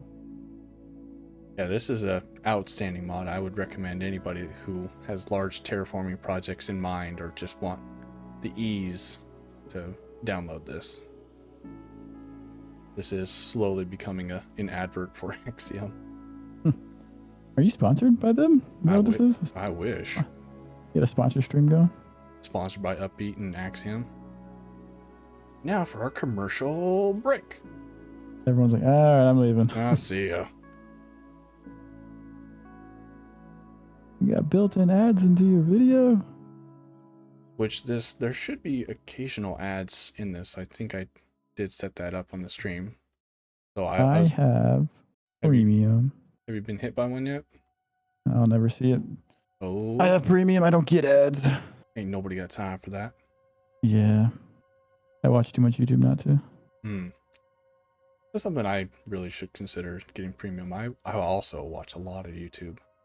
I just like to watch other creators. Like I've found so many new creators by just going off the beaten path. Once I stopped only watching Hermitcraft and I expanded it into more, I'm not gonna say smaller YouTubers, but kind of falls into that category, but just more people that are getting into it, the more I was like, wow, this is really a fun game. I enjoy watching that. Get more mixed personalities and then build styles. No ads yet, so see, I have it. Oh, I can insert an ad, or I can delay ads. And suddenly you guys get like 100 ads. Spam the ads. Nothing but ads. Welcome in, Epic DJ.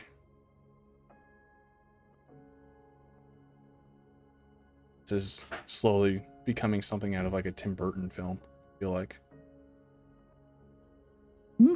That's not a bad thing though. Yeah, I mean, obviously he's well known. Yeah.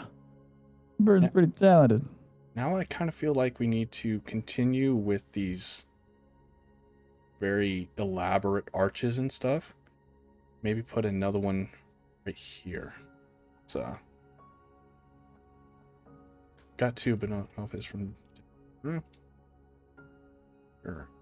I want to say if you put too many of these cool arches, this thing's gonna look like a spider at some point. Ooh, true. And then you also don't want the extreme symmetry of adding them everywhere.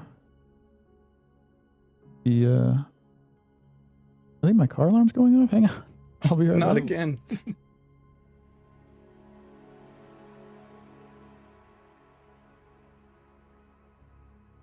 On top of every lighted surface, where there should be a lot more grass. Yeah, that'll be the plan. Like this area will probably be very green and lush because obviously it would be out exposed to the sunlight. Our lush cave that we have in here will have some sort of fantasy element like we talked about earlier. And then I really want to highlight this area because if I were to go back through and clear my effect, oops, you're gonna lose so much of the work that I put into these caverns, because that's exactly how it would show right now. And yeah, it gives a cool spooky vibe, but that's not what we're going for. Going for very lush look. So I think a lot of hanging glowberries and stuff will help us out. I don't think just putting, clay and stone bricks in there will help us. Hey, welcome in, Josh. Countries, what you're shooting for. All right, so let's go ahead and get that. I might be able to just go. Is it? There it is. Perfect. Save me embarrassing myself typing on stream. I'm by no means a typer. Whatever the proper name of that would be. Kind of at this right now. What do you guys think? This area right here, I feel like it could be pretty justifiably hooked into here. Don't want to disrupt the cave vibe. Like we have this huge opening here. I'm trying to keep the cave recessed into here. So maybe by breaking that through there, that would take away. Let's see how close it is right now. Wow, we are very close, within 10 blocks. I could just poke through a little hole, a probing hole. Let's try it.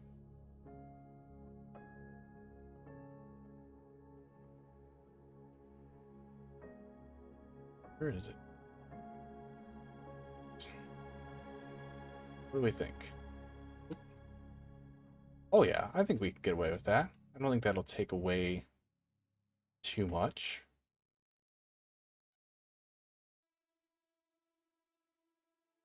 A fairly big Elder Guardian skeleton inside of the rock somewhere. You know, it's funny that you bring that up because I was literally thinking when I first designed this thing about right here, putting in like a large skull.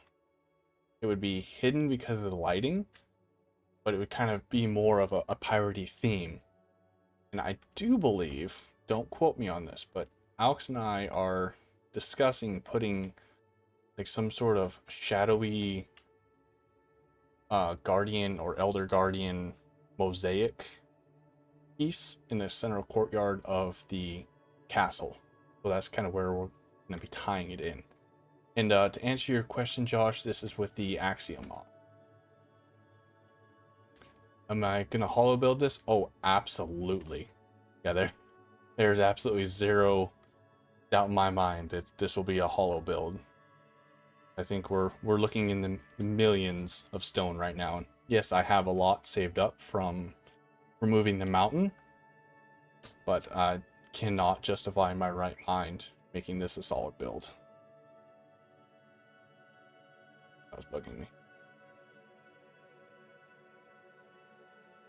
But the reason why I'm leaving it solid right now is that way when I start to use brushes and stuff, I know I've ran into this problem with World Edit before, where when you put in the mask, you just type it out, mask exposed, is typically how I'll do a lot of my quote unquote painting, that it can paint on both sides of it, and if you make it hollow, it could double the amount of blocks that you need depending on how you go about it. Because I typically, on most of my terrain, will try to make it a hollow 2 command, so the walls are too thick. It can make it easier to add in light blocks and stuff later on. So if I can get away with not using twice as many blocks, I will, because this will be built in survival. Back to what I was doing here, I was smoothing this out.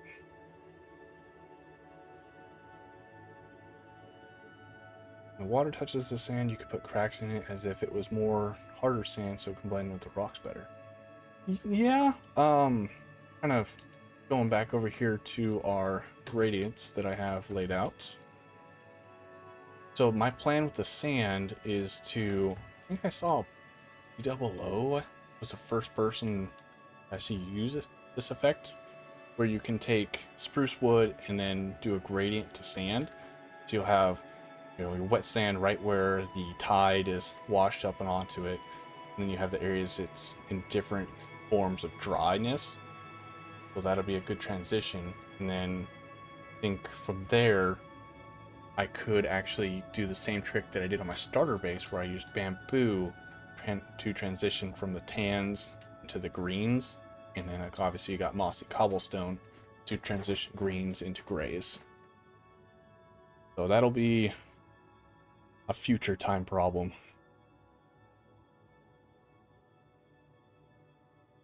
I think this turned out pretty good right here. Yeah, refine this up a little bit better though. Just look like a little bit more natural here.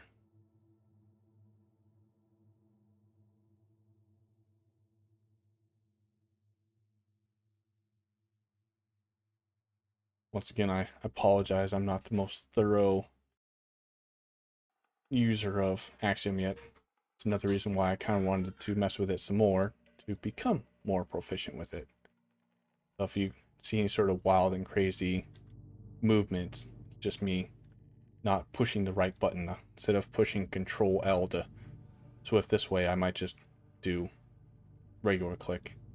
I meant to do something else, so that's what that's from.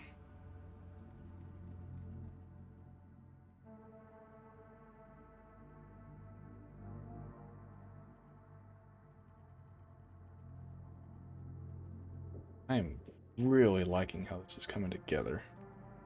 For being something that's completely freeformed.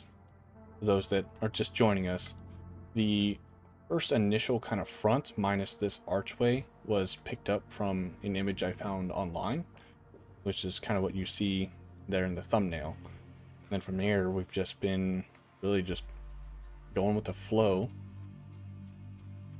figuring out what looks good. Like right here, this does not look good. I think we need to take some more of this out, whether it just be a bit more of a crack. Something just doesn't look quite right. I'm back. Welcome No. back. Hi, back. I'm Dad. Oh boy, Dad jokes. Yeah, my car alarm went off. I went out there and I hit the unlock button on my key fob. So I figured if it was unlocked, then the alarm shouldn't be going off. And like right after I put my keys away, it went off again. Oh, snap. I went out there and the car was locked. What? Yeah, Like a so timeout on it or something?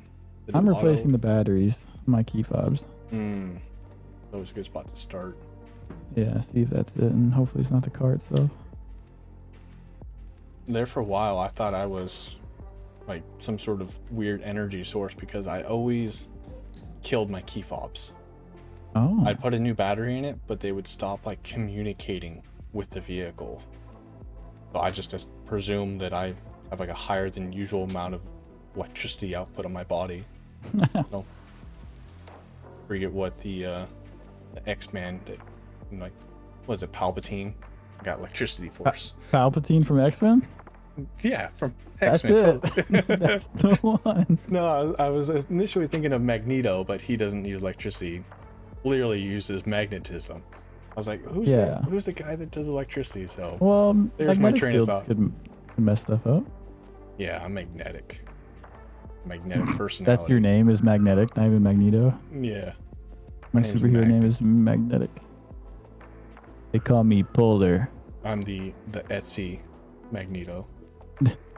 The Wish brand. The Temu Magneto. Oh no. That's you. So while you were gone, Alex, we Oh. punched a little hole in here. This area had like this huge overhang. I thought it needed something more. And what would be really cool is if we can find a way to do, even if it's like a crack or something, because if those shaders lights, imagine like God rays coming all the way down through here. Ooh. That would be epic. That would be really cool. Yes. So for 3 seconds out of a Minecraft day, it would look fantastic and all be worth it. Yeah. All I need is one screenshot. True. That's all that matters. The once in a lifetime photo. Just the one. Be perfect. Will I I like it. stream more frequently? I would like to. It's just really scheduled depending. This is the first time in a couple months that I haven't been working overtime, so if I have the opportunity to, I would like to stream more if I have something worth streaming. Everything you do is worth streaming. Oh snap.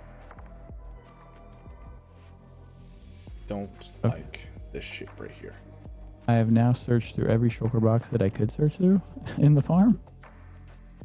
And it's not there. And it's not there. Have you, oops, that was not the right button. I guess that would have to have to have the shulker in your inventory to use that shulker box tips. Oh yeah, to see what's like. Yeah. So if you do find yourself going through those shulker boxes, let's take the opportunity to put composters on top of those hoppers. Oh yeah, I can do that right now. Good If man. you're already doing that. Yeah. Don't want Yeah, I'll to do that make right now. death mad. We gotta keep the smart guy happy. I won't Boss. be mad, I'll just be disappointed. Oh No, no, it's that's even even worse. I'm gonna cry myself to sleep tonight. Death Dad is mad at me. Sorry, disappointed in me. Yeah, I'm gonna go get the composters right meow. Right now. Meow.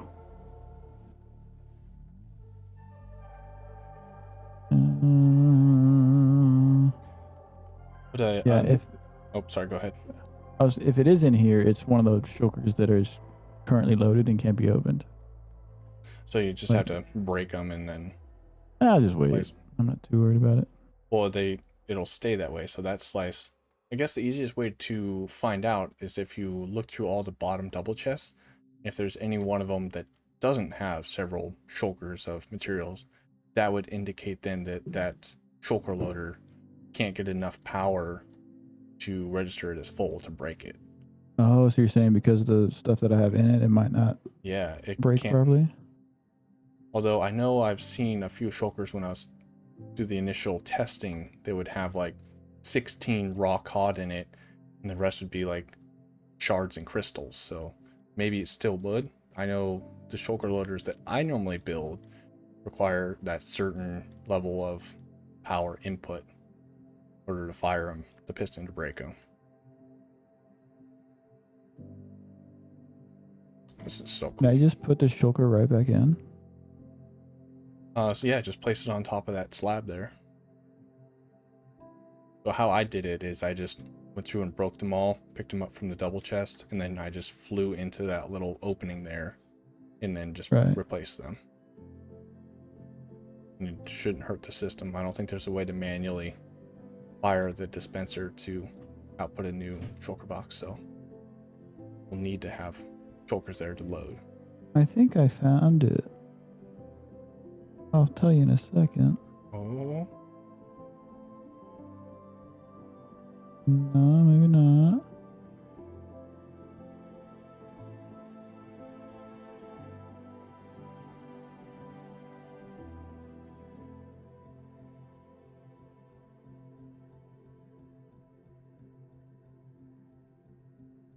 On literally the edge of my seat right now. Sorry. Where did it go?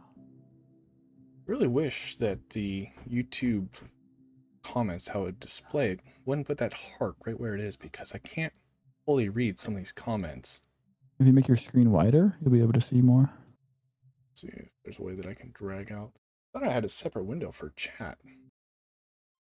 Not seeing a way to do it here. Give me 1 second, guys. I had another window. Oh, there's the about chat. That's a little bigger.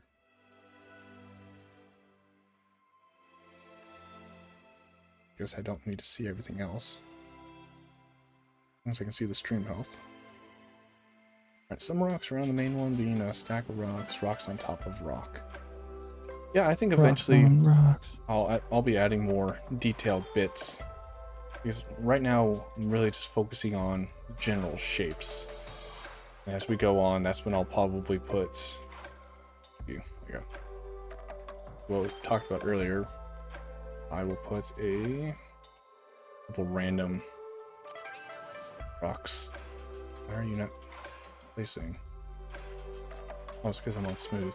Ah, okay. That's where I'll kind of put more of those shapes in there. If that makes sense. Oop, that is not the right button. I apologize. Smooth. So one thing I have noticed about Axiom is that when, say I want to click on this weld, every once in a while it doesn't actually swap it. I swap back and forth between, smooth and these, and then I'm sure you've seen it where I start continuing to weld when I meant to smooth. I don't know if it's a me problem or if that's just something more that I'm missing.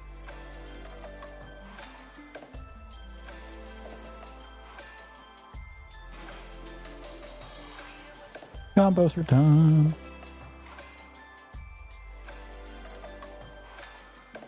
Oh, I thought I had to sneeze, but I didn't. Oh, that hurts so bad. Oh, I hate that feeling. Sneezes are so good. I don't want to miss one, The only time sneezes are bad is when you're congested. Oh, And you feel like you're breaking your ribs. yeah. My friend's dad broke his ribs coughing one time. Ouch. Yeah, I was like, well, that's never gonna be me. No, thank you. So not a good time right there.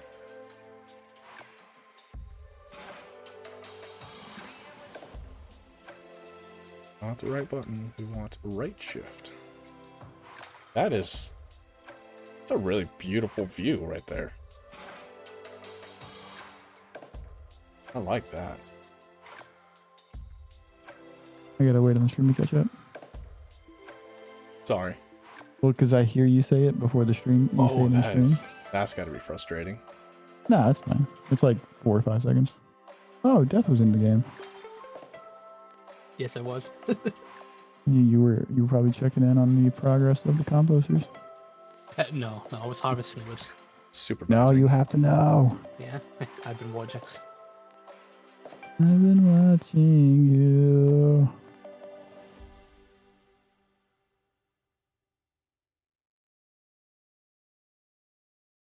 Don't know how many I need. Looks like a rock stump. Hey, welcome to the stream, Gabby.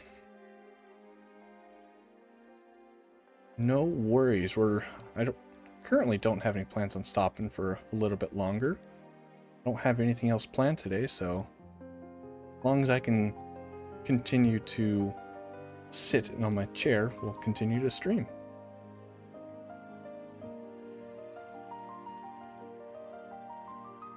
I think we need to cut this in a little bit more. Make it a little bit more pronounced. Just over here, building rocks. Really big rock. You rock. Oh. See what I did there? Are you suggesting that I will rock you, or We will. copyright? I don't like this shape right here. I don't think the shape likes you. Clearly. What can we do to this? Honestly thinking about just taking this whole chunk out here. Let's try it. You should zoom out so Gabby can see the big thing you're working on. Oh, let's go back out here and get a full view. We'll start from the front. I'll leave the stream for a little bit so you can actually take it all in. We've had some suggestions along the way that we've implemented. And that's why I wanted to do this as a stream, because I would not have thought about adding in all these additional arches and stuff. So there's the front. We'll have an excellently designed castle up on top by Alex. So Pressure. I'm gonna leave you guys on a cliffhanger for that, because you won't see that in my stream. That'll be on the episode. Yeah, this thing is huge. So we're in my creative world, clearly, and I'm standing on -60, basically the bottom of the world, and the top of the flat platform where the castle is going to be. I think I said I was at, what, 140? But the castle will be more realistically about 150. And we'll have all sorts of waterfalls, inside our fantasy lush cave. And then our twisting path, so we'll have our little protected cove here where the ships can dock, and then right through this way will be our carved out walkway, sending up the rock, weaving in and out till you arrive inside the cavern. We'll have like a little rope bridge or something along those lines across, continuing up till you've ascended the apex of the rock formation. I couldn't be happier with all the progress that's been made on this. This could use something else. Don't know what. Kind of thinking maybe another arch here. Really like this shape. That is so dramatic.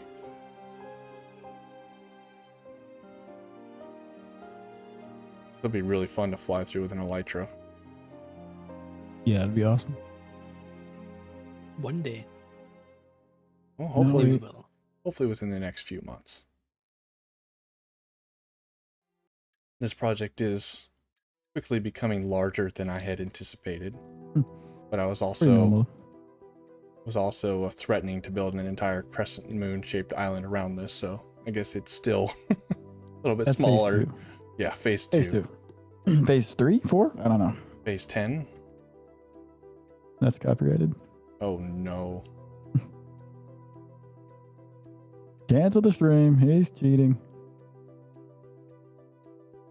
This area needs a little tweak. What does it need? It Love needs the that shit. castle on top so that you can form up the terrain around the castle. Can we punch a hole through here? I guess I could build like a little start right here. Gonna make it semicircular. It does definitely look like a giant tree stump right now. You know what it actually, now that I'm really sitting back here and looking at it, so hiking around the Pacific Northwest, which I've done a lot, and I've kind of talked about it a bit in my landscaping tutorial world, shameless plugs there, but a lot of the trees, the roots are exposed just due to the erosion from the snow. All the snow packs moving up and down will take the soil away. So you'll see a lot of trees that are almost hovering. So this formation right here kind of reminds me a lot of those floating trees per se. Or like the tree of life, I think, is somewhere along the Washington coast, where it's this huge ravine that a tree is literally growing between. It's kind of like sagging, but the roots are suspending this tree over this cavern. It's just so cool. Insert inspirational life quote there about hanging on and stuff. The cat, little cat hanging on. Yeah. Hang in there. Hang in there, sport. Yeah, let's go ahead and dig this out to where it lands somewhere in here. I think that'd be fun. Let's push the right button though. Use our carving tool, our invert. Start a little smaller. Okay, so it's gonna be easier to do this from the inside out.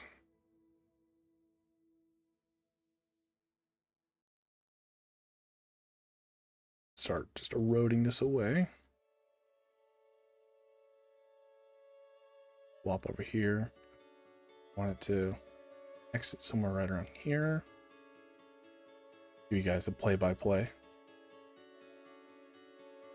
Start chipping this away.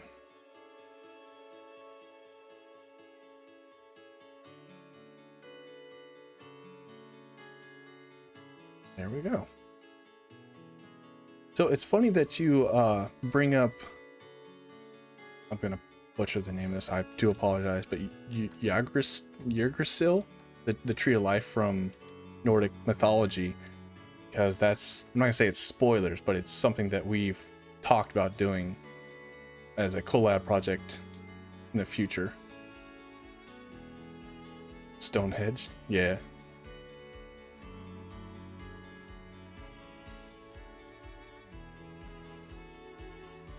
Yeah, there are so many projects that we all want to tackle here on the server, and like we've talked about before, the beauty of it being a forever server is that there's not like, oh, we need to get this done before the season ends. We can reapproach this when we're all in a good stage in life, as well as, Minecraft, to tackle it. Yeah, I like that. Not that. Don't like that. That little guy right there, yeah, let's not worry about that little guy. I think that definitely added just a whole nother sense of realism to it, that this is a really heavily eroded structure. It's honestly giving me vibes of another area, more life memories of Time Architect.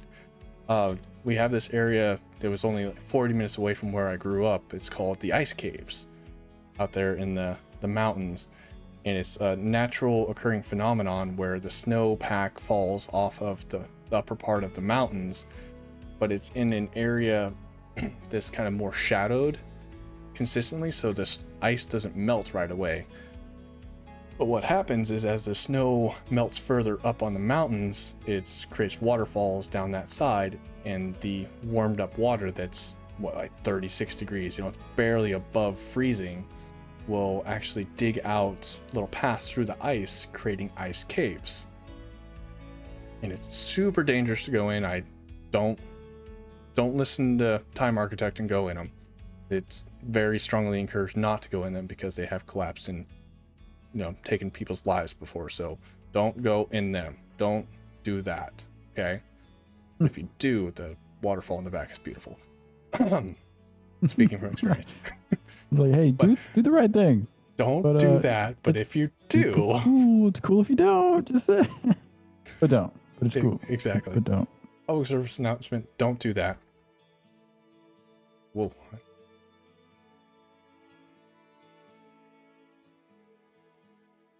There we go. We're probably gonna need a lot of quartz for our build, aren't we?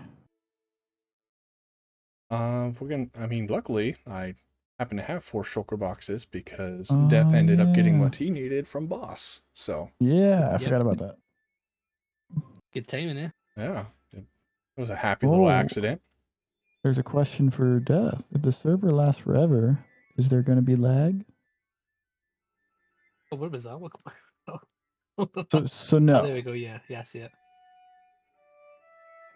Hopefully, yeah, no. there's always going to be lag in any world, but we like to keep on top of it. So we do like lag efficient farm designs. Every month I go around the entire server, just having a look, seeing what's causing lag. If something is causing lag, I fix it or suggest potential fixes. As well as the server restarts literally every 24 hours, so yes, that also helps mitigate lag.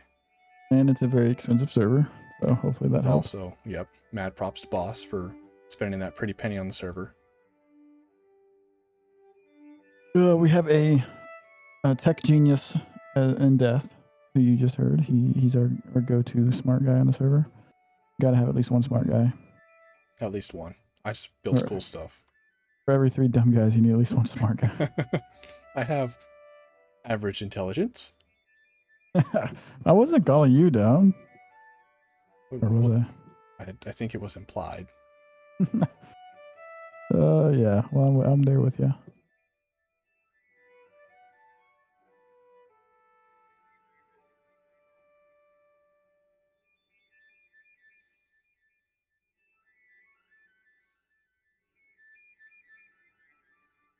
I am really liking this shape. I get stuck in these, I'm not gonna say like roots or kind of phases, but I like to just occasionally fly around and just look at it. Would you just look at it? Just look at it. Clearly this area still needs some attention.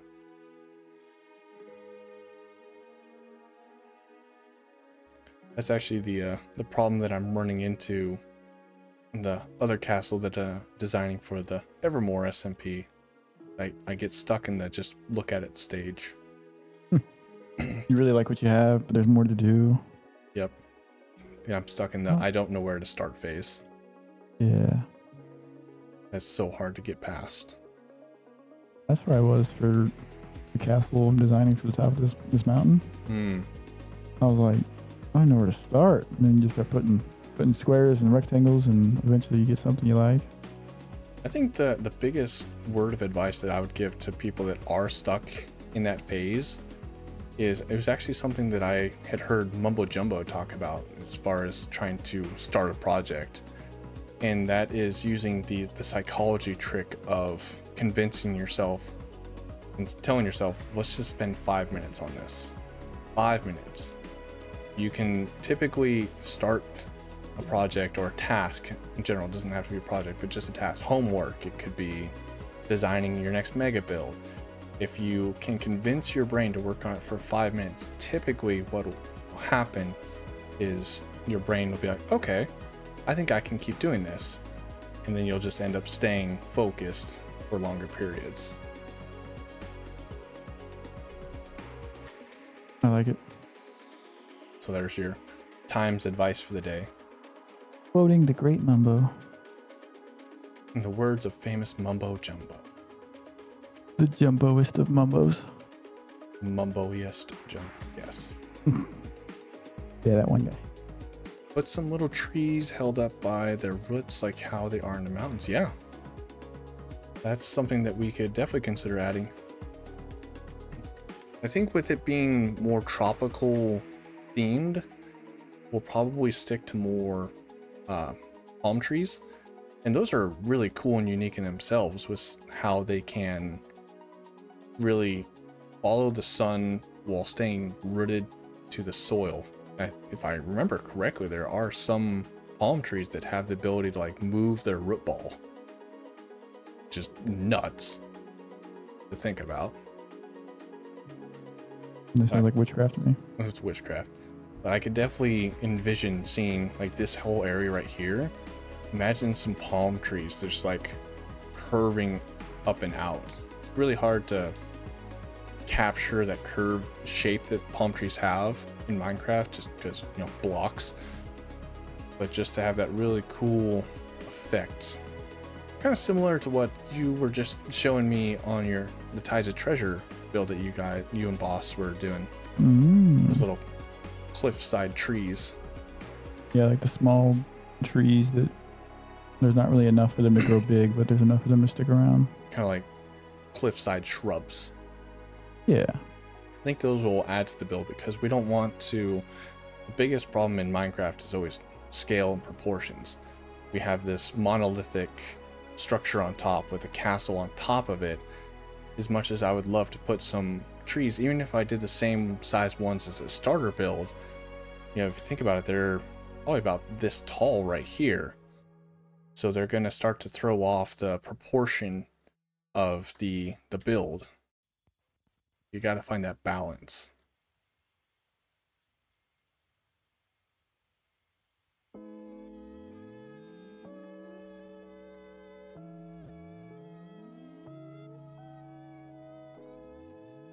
I don't know if I like this little pokey out thing here. Good way to describe it. Pokey outy jutting thing. I don't know why. It always makes me think of the game Oblivion. When you're in Oblivion, they have those random spikes and protrusions and rock formations. It's just not really the look I'm going for with this. It's supposed to be heavily eroded, so. Yeah, I mean, you tone it down a lot.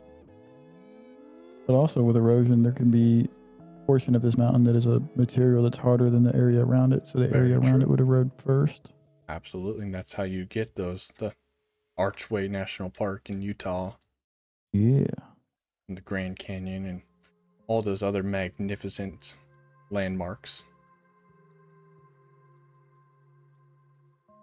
Really like this view too. Repook shared a screenshot in our Discord of another castle he's working on. Ooh, nice. He's making pretty good progress on it. Fantastic. I like it. He's got like an island with, oh, it's like a river around an island. It looks like it's natural. Ooh, like a natural moat? Yeah, so it's like a natural moat around this island. Looks like he just found in the world somewhere, and he's going to put a big old castle on it. That's something that I always enjoy, is when you can take existing Minecraft terrain and enhance it. Like, this is obviously a huge exclusion to that when we're building our own custom rock formation, but if you can find that Minecraft terrain and just tweak it a little bit, I think it adds to it. You're like molding it to your will. Exactly. To make it, and you're not like taking away, you're like enhancing what was there. Yeah, you're just refining, you know, like diamonds. You have that random rock in the ground that's beautiful, but then you can take it and you can cut it and you can refine it and make it into that shining gemstone that's so popularized. It's a good way to think about it. Do something like this. This needs to be molded a little bit more right here. We can melt this down a little bit. Well, Tom, I hate to leave you in your time of stream, but I think you got this. All right. Well, I appreciate you hanging out. Yep, I'll probably be on tonight if you're around. All right. I'm sure I will be. Sweet, man. I'll see you. All right. See ya. Catch you later, bud. Bye, Death. Bye, stream.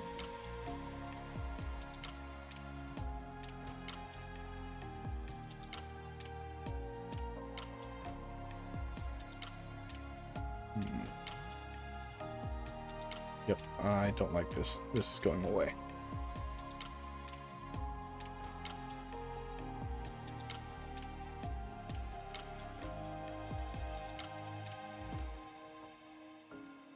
Peel that on back a little bit.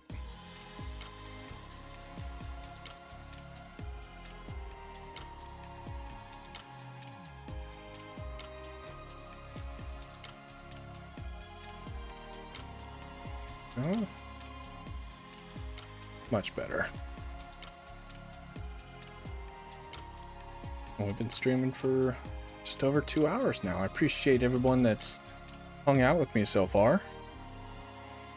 Makes this a lot more of an enjoyable process, because this is essentially what I would be doing, just with less talking. I would have music playing, kind of getting into that mindset of shaping and creating. I'd love to hear what you all do when you're trying to get in the zone for building on Minecraft. I know there's a lot of people that like to put on like an audio book or something like that, or a podcast. Like, let me know what you guys do to keep yourself motivated and inspired while you're doing sometimes grindy tasks in Minecraft.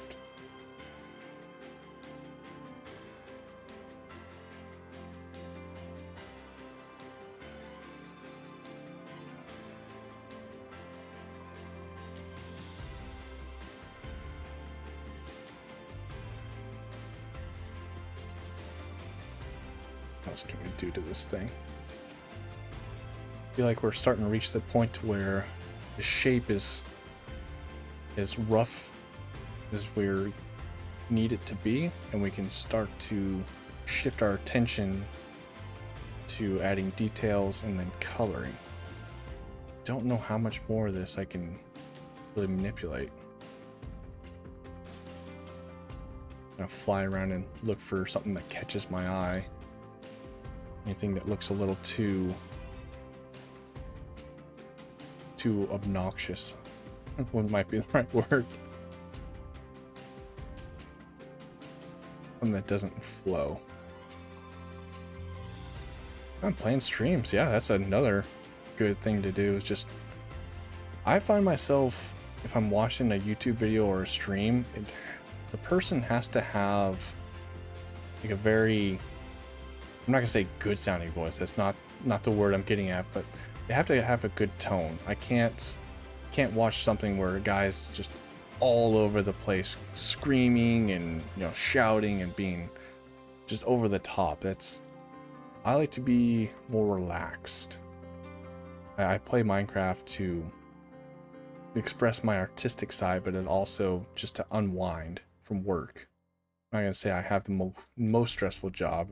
Not the case at all. It's relatively easy, but it's still long work weeks, so it's nice to have something to unwind me. Listen to podcasts, yeah. Other Minecraft content.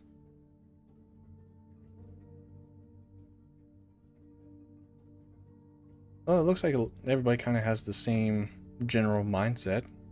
Just putting on background sounds. I remember what I used to do this was like way back in the day. Was I'd listen to like an audiobook. Mm. You know, wouldn't even have to be something like an inspirational, just be like, you know, any random book. You know. Yeah. Then it eventually evolved into, you know, YouTube stuff. So all the Hermitcraft stuff, I always watch that in the background. Mm. Every single time. It's always on when I'm doing something else. Yeah, I do think having at least something going on while you're working on something else helps keep you productive. Don't understand why. It's weird. See you later, Nick. Thanks for hanging out.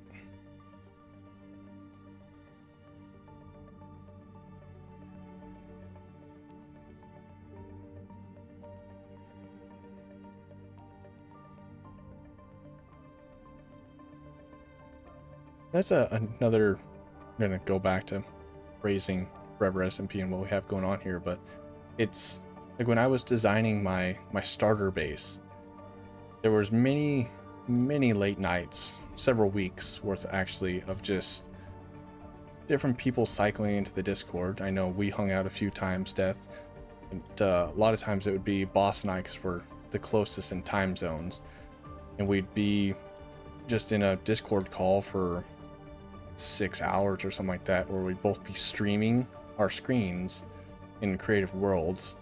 And every once in a while I'd look over to see what he's working on, and like, hey, I really like what you have going on here, maybe you should try swapping this shape. And like, we just give ourselves random pointers and suggestions. It's nice to have an area where I can do that. I don't have to feel like it's all on me. It's a joint effort. Mhm. Hey, welcome, Landon. It is helpful, because a lot of the times you might be pursuing a certain direction with a project that isn't necessarily the best way to go about it. Sometimes it's good to just have someone in your ear say, right, no, do something else. But yeah, it's also good to have people, I'm not gonna say that keep you grounded, but then they can keep you focused on what your actual vision was trying to be. They can kind of help you maintain the course instead of getting too far off. Or maybe they'll look at it from a completely different perspective and say, like, hey, I think that you should include this. Just like, Stream has today. I wouldn't have put in all these awesome arches and causeways if it wasn't for the suggestions from chat.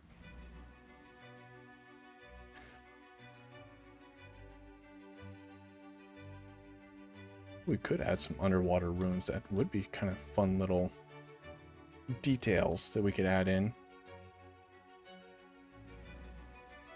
I do very much enjoy using the Axiom mod. I think it's been very helpful in the creative process. I've mentioned it a few times that I couldn't get the shapes and structures with World Edit. This is a very powerful tool, very helpful.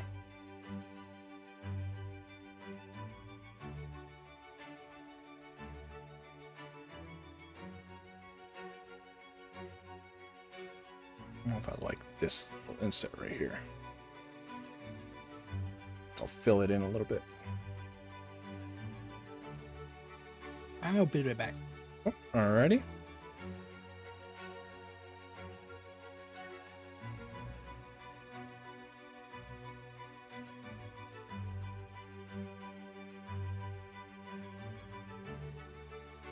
Alright, let's go back down here. This is another thing that I talked about during my landscaping tutorial world. Is it's very important to occasionally get down into your world and just like walk around. Why does this thing always keep... Don't need to move that fast when I'm flying. But yeah, it's important to get down and experience your build firsthand, like this right here. I didn't see that before, and this is the point where I would come in and kind of manually refine these shapes. You want to make sure that you look at it from both far away, but then also in the view that you will be more often, because I'll have elytras and stuff in grand cinematic views, but at the end of the day, both myself but also people that download the world will be experiencing this from down on this level.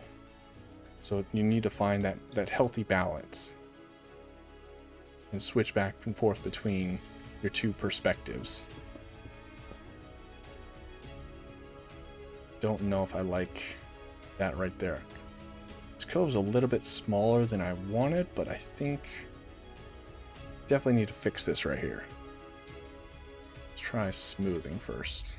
Nope, looks like we're going to be welding it up here.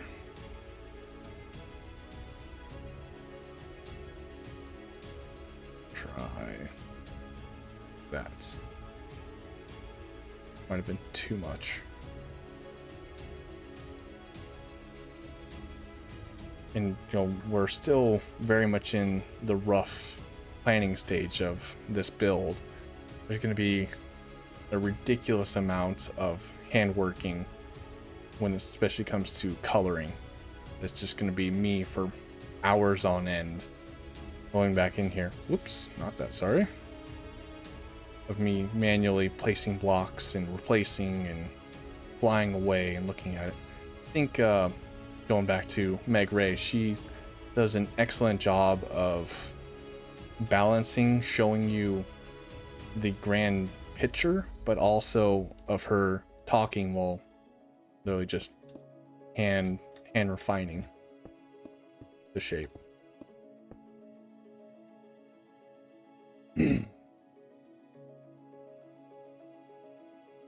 That is a great idea, Clay. I could work in some old oceanic ruins similar to Atlantis that are kind of hinted at somewhere else. That would actually kind of play along well to what an ocean monument is. You know, it's an existing Minecraft structure. Doesn't really have much of a story behind it. So if we can find a way to integrate a story with it, I think it helps the viewer immerse themselves better in something if you can find a way to integrate storytelling and or lore to it. It's a better way to relate. Oops, I'm stuck below bedrock. There we go.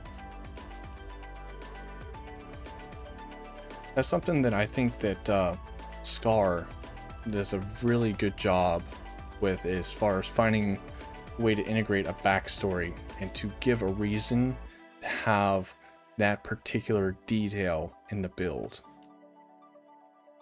Is that he can create something, give it a reason to be there, and then your brain will be like, oh yeah, that makes total sense, and it meshes the story with the build.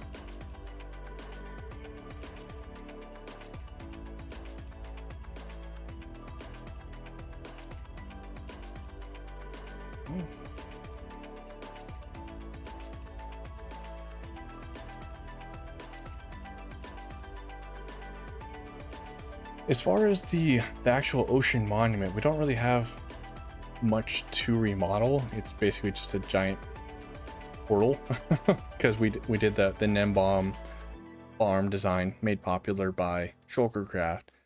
So there's not really much that we could do. We could, I guess, build our own.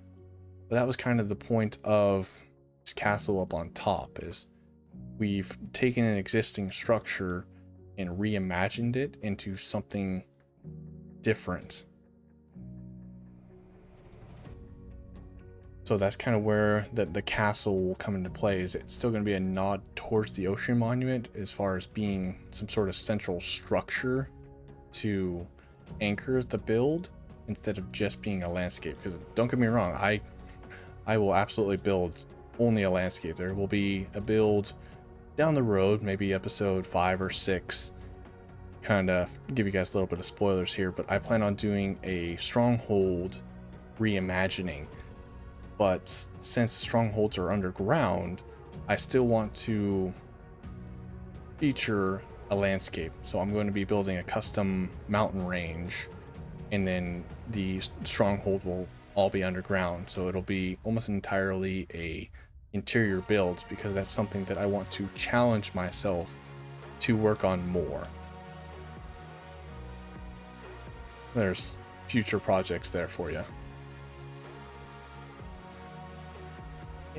You know what? You are absolutely right. I don't know if you want me to call it the raiding Viking, or if you have something more shorter to use, but there has been more of a rise in the chiller Minecrafter. I'm very happy to see that it's not all about this fast talking, all over the place, left field style content, because I can't watch it. I'm not going to name drop any channels or anything like that. I'm not about like putting down channels, but there are quite a few out there that I will just refuse to watch because it's just so over the top. My brain can't handle it.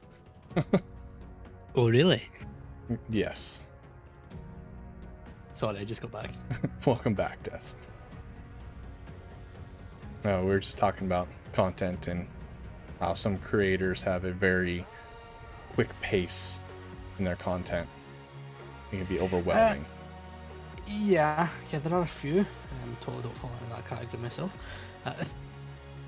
Well, it's different to have a different pace of the build. Like, you know, for instance, my build has a very quick pace. I'm referring to more so just like, say we're gonna do this, blah, blah, blah, blah, and then just cut scenes, insert flashy transitions, and Oh right, yeah. that I'm like, oh, and I'm like overstimulated, like watching their videos. It's basically been flashbanged. Yeah, exactly. That's a great way to say it.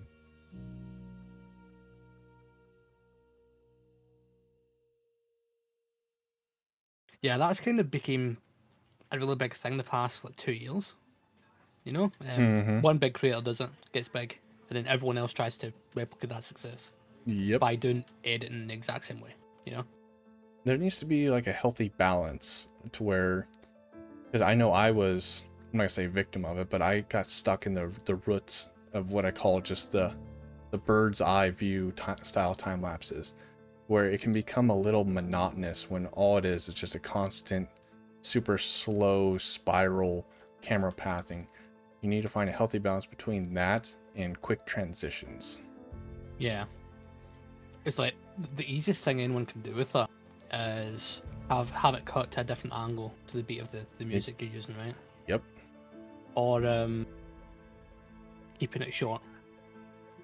So in that way, it's never going to be a problem. Mm-hmm. But it's you get those guys that will just have like a 5-minute time lapse. It's just one slow can't rip it Yep. the whole time. And that used to be me. I was kind of one of those, like, I enjoyed watching that slow transition, but now going back and watching my older content, I'm like, oh, what a yawn fest.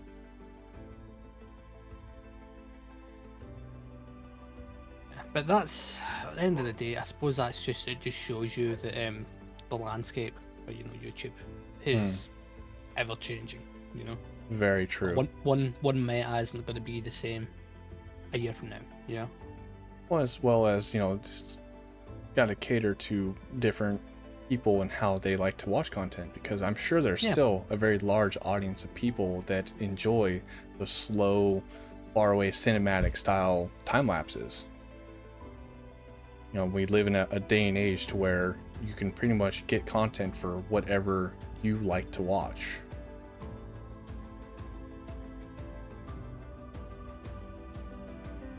Yeah, it's why like I find that those like time lapses that are a bit on the longer side, that those work really good as like standalone videos. Absolutely. So in that way, if you still want to cater to that audience, then they can get that content instantly. It's not as if they need to sit through other stuff, which, knowing them, they'll probably just skip through and it'll hurt your retention for it. So works out better. What is this island called? Sorry, I'm gonna try to catch up with the chat here. Yep.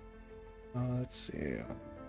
Am I gonna be able to see it from the main island? Like, imagine being in town and the mainland, seeing it in the distance. So where this thing is positioned in the world, there actually is a sparse jungle island. I suppose right now it would be like right out where I'm pointing. So it might be a little too close. But there are surrounding terrain that we might be able to work in to add those viewpoints. But it's really kind of more of the standalone structure. And then we were just talking about, Gabby, to answer what you were asking, we were just kind of touching in on different forms of content and how sometimes the quicker version of heavily edited and all over the place can be overstimulating. So we were just kind of touching into different formats of content creation. And yeah, I'd love to hear if there's anybody who has ideas and suggestions for a name of this island, because currently I don't have one. To give you an idea, it's going to be a more tropical based island, so it's not going to be very snow covered or anything like that. So I don't think that's kind of more Northern European name format would be more appropriate. I'm not saying that it won't consider it. It's just one of those trying to stay on theme with the build.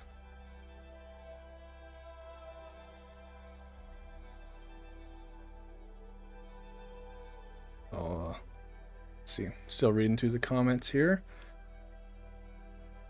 Yeah, if to answer your question, Raid, it is good to break up your time lapses because the longer ones can get a little bit monotonous. So sometimes you need to just have, even if it's within the same recorded section, all you got to do is just swap up the angle every once in a while. So instead of, if you're sitting there recording constantly from the top down, maybe every once in a while put in a 30-second, 40-second clip of you maybe from this angle, or focus more on the player movements than the giant's big picture. Some suggestions for the name of it are Havod. Oh boy, you guys are challenging me with these names. You're going to really push my pronunciation abilities. Havoduli, Majudi, Benet. Oh man, those ones are going to be hard for me to try to pronunciate. But I like the theme that you're going to. It definitely seems very Islander style, South Pacific, something like that. Jihado, Luido. Excellent. I guess that's a good next talking points. Like how, when you are thinking of names for your builds, like what do you use? I have a app on my phone. It's called a fantasy name generator. And it can be a little bit out there, but it's something more for like D&D style name creations. And you can go through, it's meant for more character development, like I said, with like D&D style campaigns. But you can like pick a race of, you could do humanoid, you could do elf, you could do orcish, a hobbit style. And it can just randomly generate a whole bunch of different suggestions. So you can kind of filter through those. I've used that on a few things, not really builds. I typically try to theme the name with what the build is. So sometimes that doesn't quite work as well. But yeah, I'm curious to know how the rest of the world goes about naming their structures.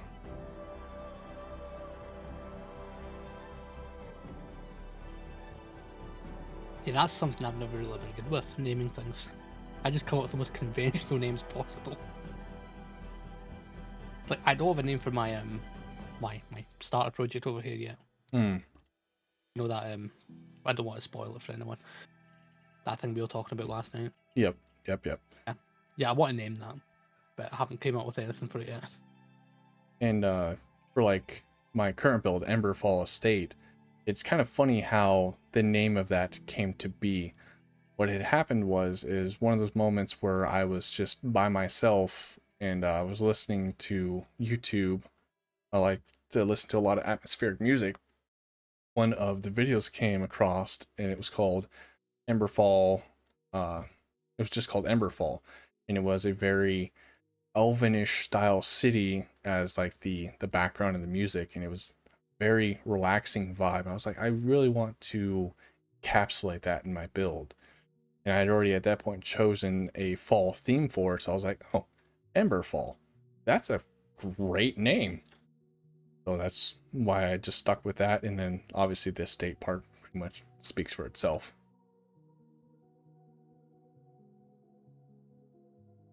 Clay over here has an entire world map, and he's named over 1,000 locations. That is a lot of responsibility. Wow. That is dedication right there. Sorry to do this to you, but I need to dip out again for a few minutes. Okay, no worries, no worries. I think when you come back, I might transition the topic to comments. I mentioned I wanted to talk about that earlier, so when you get back, well, I'll save I'll it make for it quick then. a group conversation.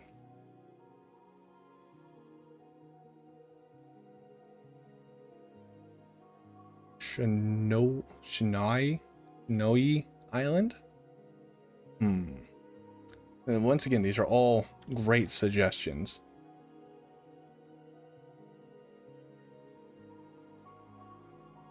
It'll be something that I'll have to chew on for a little bit. And then maybe once we get more of the coloring established, the name will just kind of fit right into what we're going for.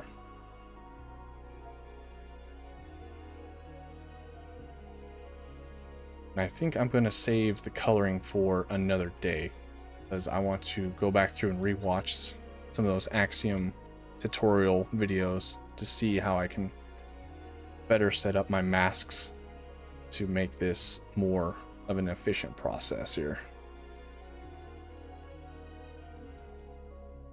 I don't want to sit there and butcher, which reminds me, before I start going too much further, I'm going to copy and paste this. I smoke my computer.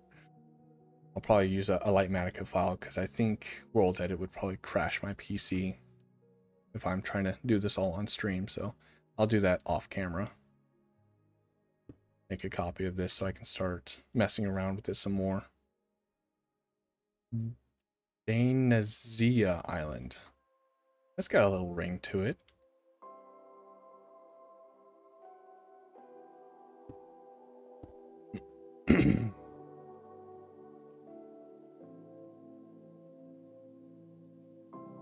Kronos or Krone?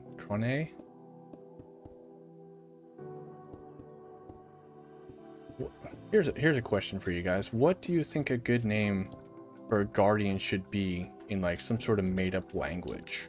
I think that'd be a good way to think about this. Let's stay on theme with it being guardians, but let's think of some sort of like mythological name for a guardian outside of just Elder Guardian.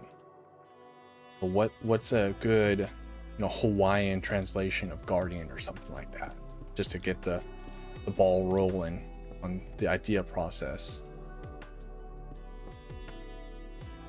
This music feels like I'm in an 80s movie right now.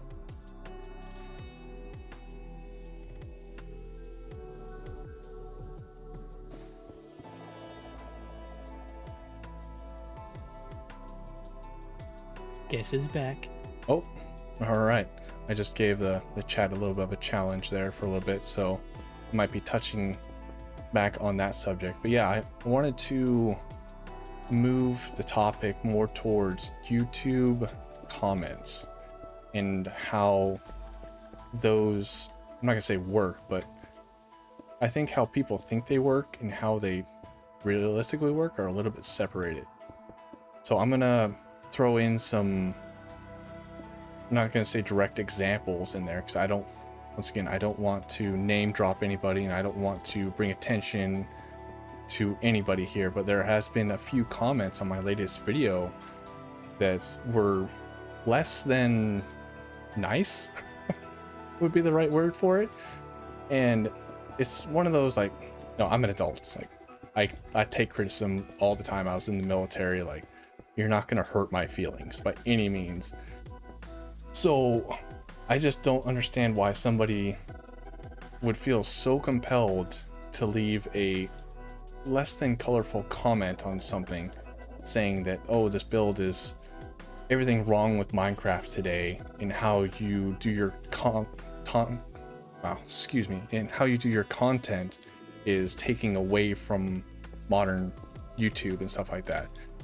So really what I want to discuss here is, if you really actually want to negatively affect my channel, what you would do is just, you clicked on my video, you've gotten that far, the thumbnail drew you in, but then you've decided at some point that this is no longer for you. The most harmful thing you could do is just to click off of that video and never watch it again. You'll hurt the click-through rate, the retention on that. That's really what will ultimately negatively impact how my video performs on YouTube. But if you take the time to write a comment, even if it's something nasty and you just really want to tell me what's on your mind and how you think it needs to be, YouTube is going to look at that as a what would be the right word? An interaction. Positive signal. I'm sorry, what was that, Death? Yeah, I was going to go with positive signal, but interaction also works. Yeah, an interaction with the video. that now what you've done is you've created an interaction between the creator and the viewer, and YouTube will be like, oh, people are engaging in your content now, let's make sure that we keep promoting it, because if it's something that's causing people to take action, then that's clearly something is a good thing.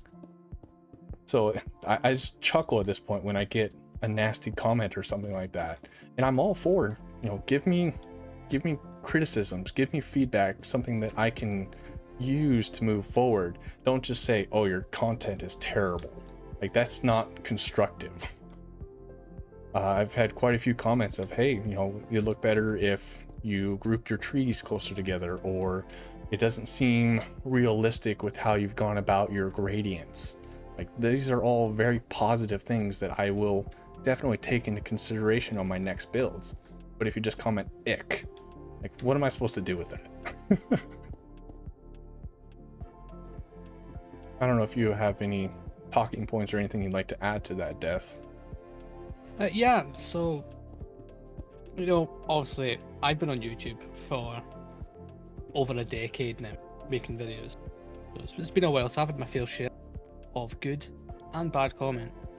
And I'm in the same boat you are when it comes to the opinion on, getting comments. It's like, if you annoy someone to the point where they have to leave a comment about it, at the end of the day, I don't really care. I don't give these people the time of day.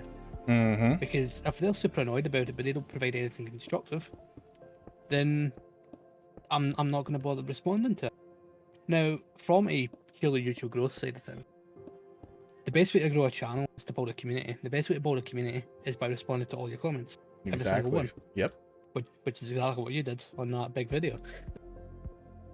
But yeah, like, I think at the end of the day, to stop these people from thinking they have all the power. Well, the viewers do have all the power at the end of the day. Absolutely. But it's a very small minority of people that will go out of their way to leave a nasty comment.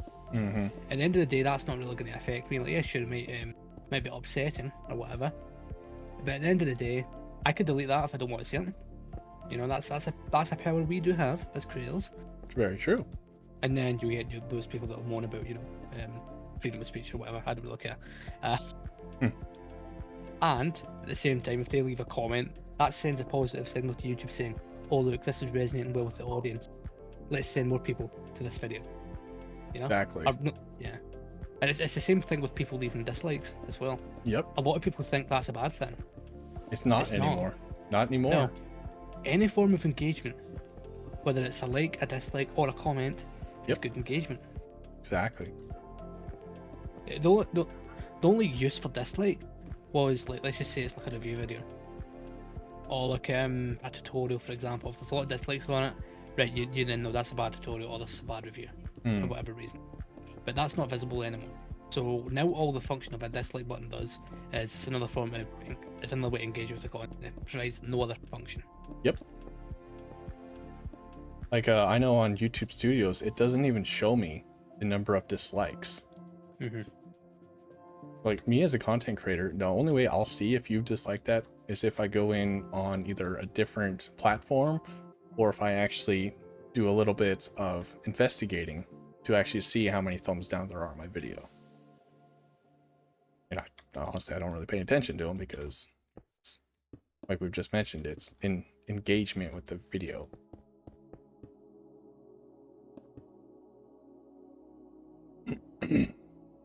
Oh man, I'm gonna have to copy and paste all of these suggestions for names. I suppose time, since you brought it up, I think this is going to be a good question for you. So obviously, you've just had that video blow up big time, right? Yeah, somehow, yeah. Yeah. How are you feeling about that right now? Going from, being fairly small to being, well, still, being better. That's a great question, and to kind of answer it truthfully, like, I feel honored. Like, I can't say that, oh yeah, it was due to my hard work, and it's not like I worked any harder on this video than I do on my others. I always try to put out the best content I can. It's just, it was such a relief to finally get acknowledgement from the community and from other viewers that this is actually a worthwhile thing to do, because I mean, this is my first video that I posted in like 8 months. I was definitely in a bit of a rut there, where I enjoyed playing YouTube, but it was harder to justify spending the hours to edit the footage and to actually record it all and turn it into a video if I only get 50 views. It's hard to justify the grind. So it was nice to finally get that little bit of that sense that this is worth it, and you know, I should keep going. I should continue to grind out these videos and enjoy the process, because when you have fun making your videos, I think it shows. Oh yeah, big time. You can always tell somebody who's forced out a video to try to stay on a schedule, and somebody who's like, hey, I took my time, couldn't be more happy with the end product.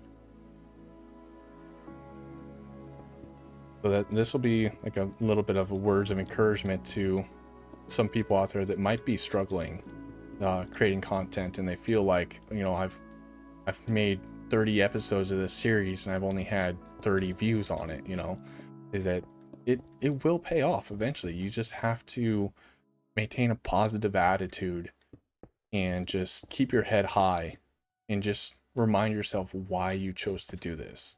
Mm-hmm.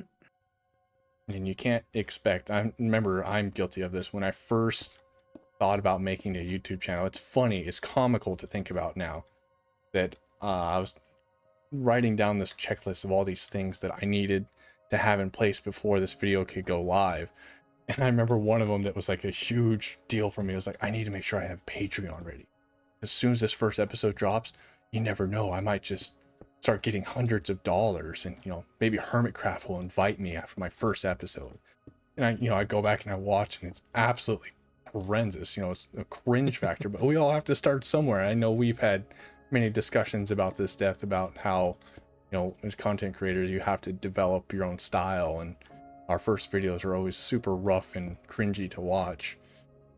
But you know, you have to understand that YouTube is a very, very hard platform to be successful on. The level of dedication required it's enormous. Yeah, it's not like an everyday job where you can just dedicate a certain amount of time to it, and then you know that your hard work is going to pay off. Exactly. You're going to get paid or promotion. YouTube isn't like that. It's like a gamble every time. Yeah. I mean, it was different, say 10 plus years ago when the partner program first came out. That's how content creators make money, for those that are watching. It was different back then because folks could like get like 2,000 views of a video, make like $20, which, well, that's a poor example, but it could happen technically. And then quite a lot of them back then were like, right, I'm going to quit my job and go at this full time. Yep. And the quality of their video back then was horrendous. It was so bad. It's like, I look at anyone on this server right now, their videos are far better than what they did back in the day, and yet they were able to grow off of that, no problem. It was a different era, right? Nowadays it's different. Like that kind of leads back to the whole, you know, over editing conversation we had recently. Yep. At the end of the day, like, I think everyone needs to, like, for those up and coming creators, those who aspire to be successful,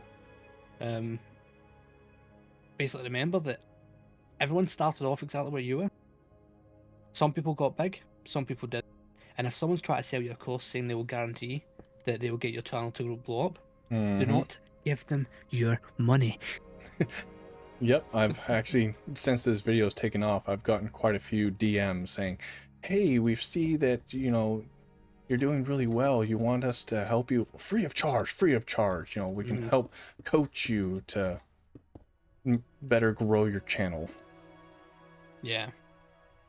Because it's a trap, because you started giving away your money, like whether it's your limited ad revenue you have, or you know, crowdfunding or something, whatever. You start giving that money to someone else, you're never going to see a return on that. It doesn't matter how much you put into it. Nope. It's not like an investment, you know. Absolutely. It's like I bought several YouTube books from different creators, big ones, right? I've followed a bunch of channels for years, some of them close to a decade, right? I've also bought a course at one point. I mean, it was only $500. Complete waste of money, by the way. Oof. Yeah, the person behind that's a bit of a snake oil salesman. Let's just say that. And yeah, it's genuinely it's a super bad idea, you know. And it's funny because a lot of these like experts or gurus, whatever you want to call them, Mm-hmm. the amount of channels that have got hundreds of thousands of subs. Right? Most of the time, like I get more views than these guys are like hundreds of times my size.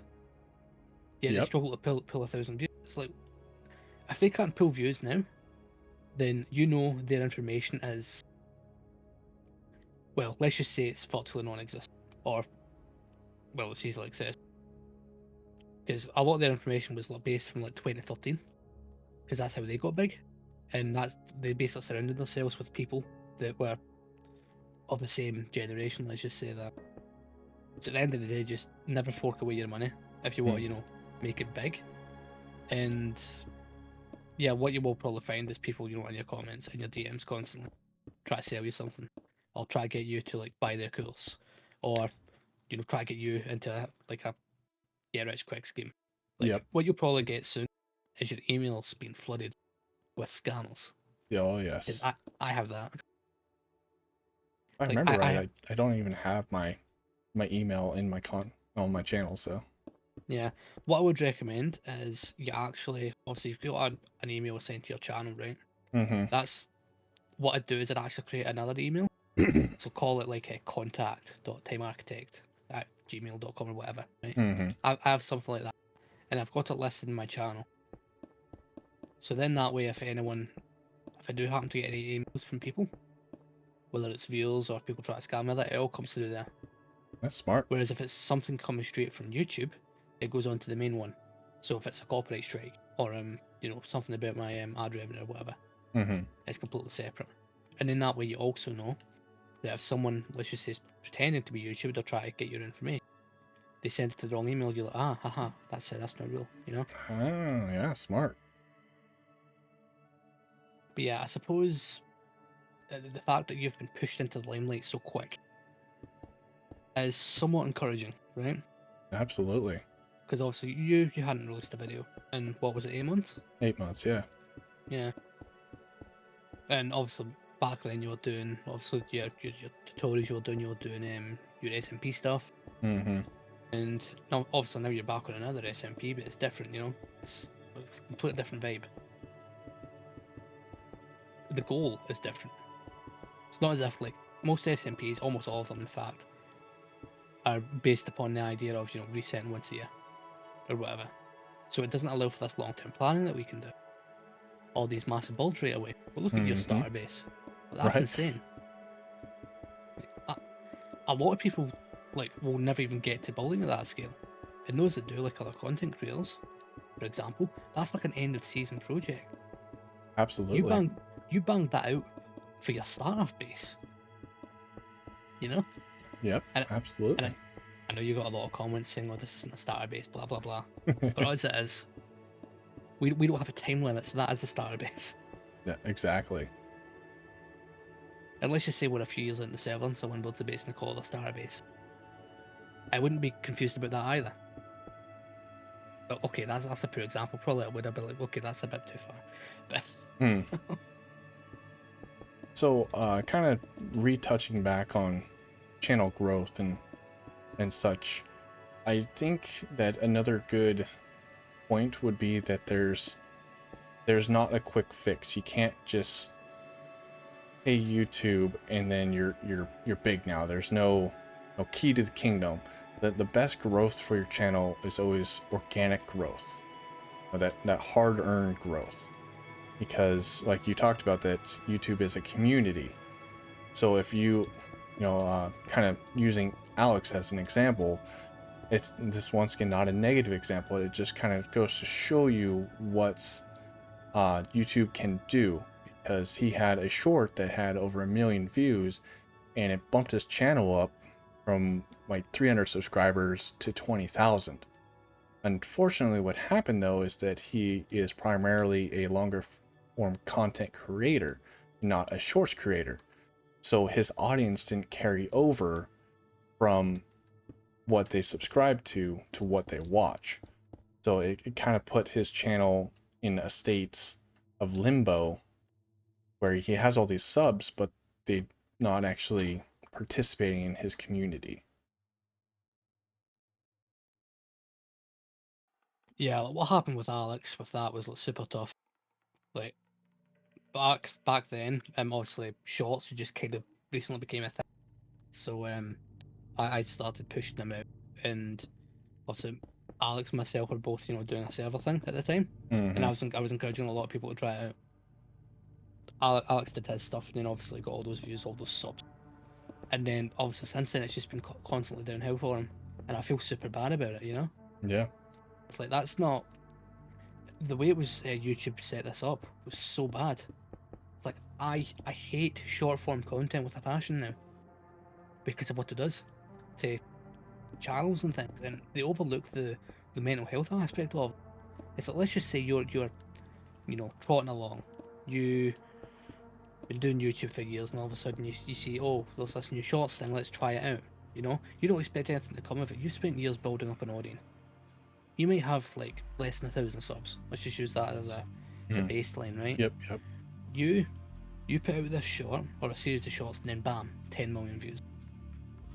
Okay, that's fine. Bam, 20,000 subs. Okay, well, I'm feeling quite good about this, right? So then you start releasing more long form videos. Your view count doesn't change. In fact, sometimes it even goes down compared to your average, right? So you start thinking, well, what's going on here? Is this not been pushed out? Is YouTube having a glitch? You know, you go through all these different things in your head, and it's a negative experience, right? And then YouTube comes out and says, oh no, we haven't.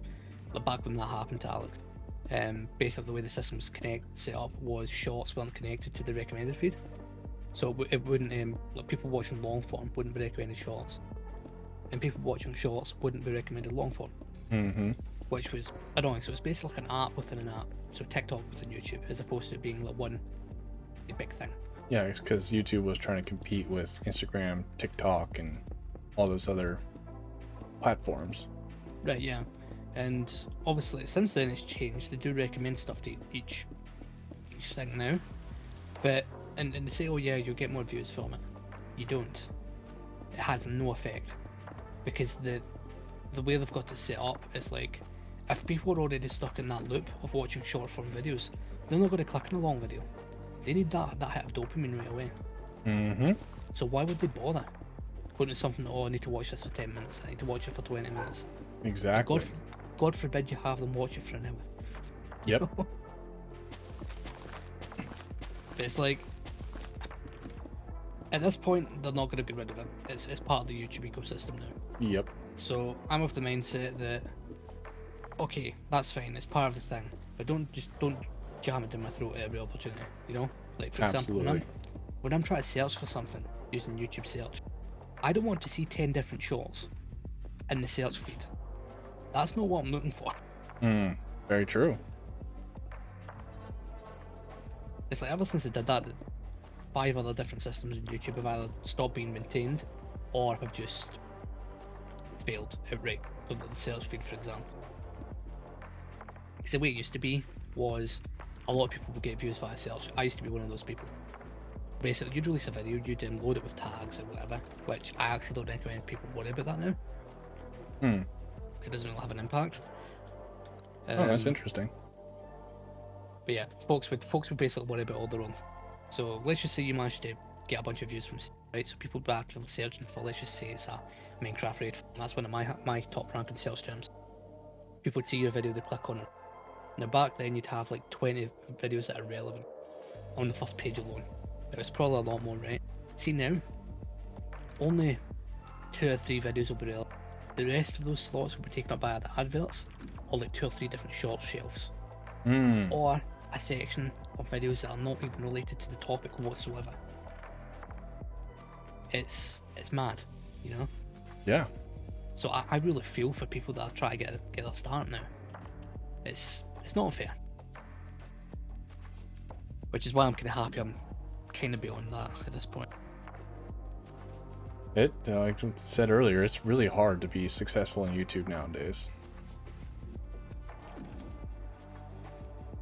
Well, Yeah, it's not easy. I'm just kind of following. Clay had a suggestion here of doing a tiny little cave at water level. I'll go ahead and put this in here. I think that's a great suggestion. And to answer your comment, Raid, is that yeah, just build your content around who you want your audience to be, unless you don't know who your audience is to be, or you want to try to find out who your audience is, then absolutely play around with different things.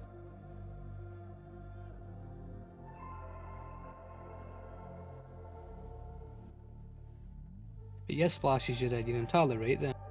It's like, who in their right mind watches shorts on a PC, for example? Absolutely. Yeah, like 0.05% of people that watch YouTube, so what, like 20,000 people? That's not much in the grand scheme of things. More than 1 billion people use YouTube every day. So true. That's a lot, right? So why cater to such a small minority? Well, I know you should always try and cater to as many people as you can. But in this case, it's not a great idea. Shorts is mainly for like mobile users. 100%. And as someone who's not only a game developer by trade and teaches that subject, but also someone who's done like computer programming for 10 plus years, it's so easy to basically set up so that shorts wouldn't be available on a desktop, but you can easily use them on a handheld device. It's like the rollout for YouTube TV, right? So there's an app on your TV so you can watch YouTube there. Do you know they recommend shorts to people on that? It's such a silly idea. Like, you know, on your massive flat screen TV, it can be 50 inches or and then only a small vertical segment of it's going to be taken up. It's like, no, why would you do that? Like, every so often I accidentally click on the shorts button when I'm on my phone. I'll be lying in bed at night, I watch a few YouTube videos to piss me to sleep. Mainly science stuff, because that kind of mellows me out. And then all of a sudden I'll accidentally click on shorts, and then it's just like I'm flashbanged with like, over edited things. Yep. It'll be these like Mr. Beast clones, but for things that aren't even related to this stuff. That's so bad. It's like what they should have done was made a new app for it. Like completely. But if they'd done that, well, basically no one would have originally switched over to it because TikTok was doing such a good job. And to be honest, it still is. Like, it is, yeah. YouTube can't really compete. If it wasn't for the fact that the short system was bolted onto YouTube, it would be dead already. 100%. But yeah, I personally plan on making shorts part of my content strategy, but it's not going to be anything major. It's just going to be like time lapses and stuff. But as a short, not doing that whole over edited thing, because that's not what I'm about. Well, I am, just not for that. No, the one thing that I always struggled with shorts was, I've spent 30, 40, 70 hours on a build. It's just not justifiable for me. It's almost shameful for me to reduce that down to 60 seconds. It hurts my brain to spend that much time to reduce it down to 60 seconds just so someone can watch 10 seconds of it and keep scrolling on their phone. It's hard to justify that.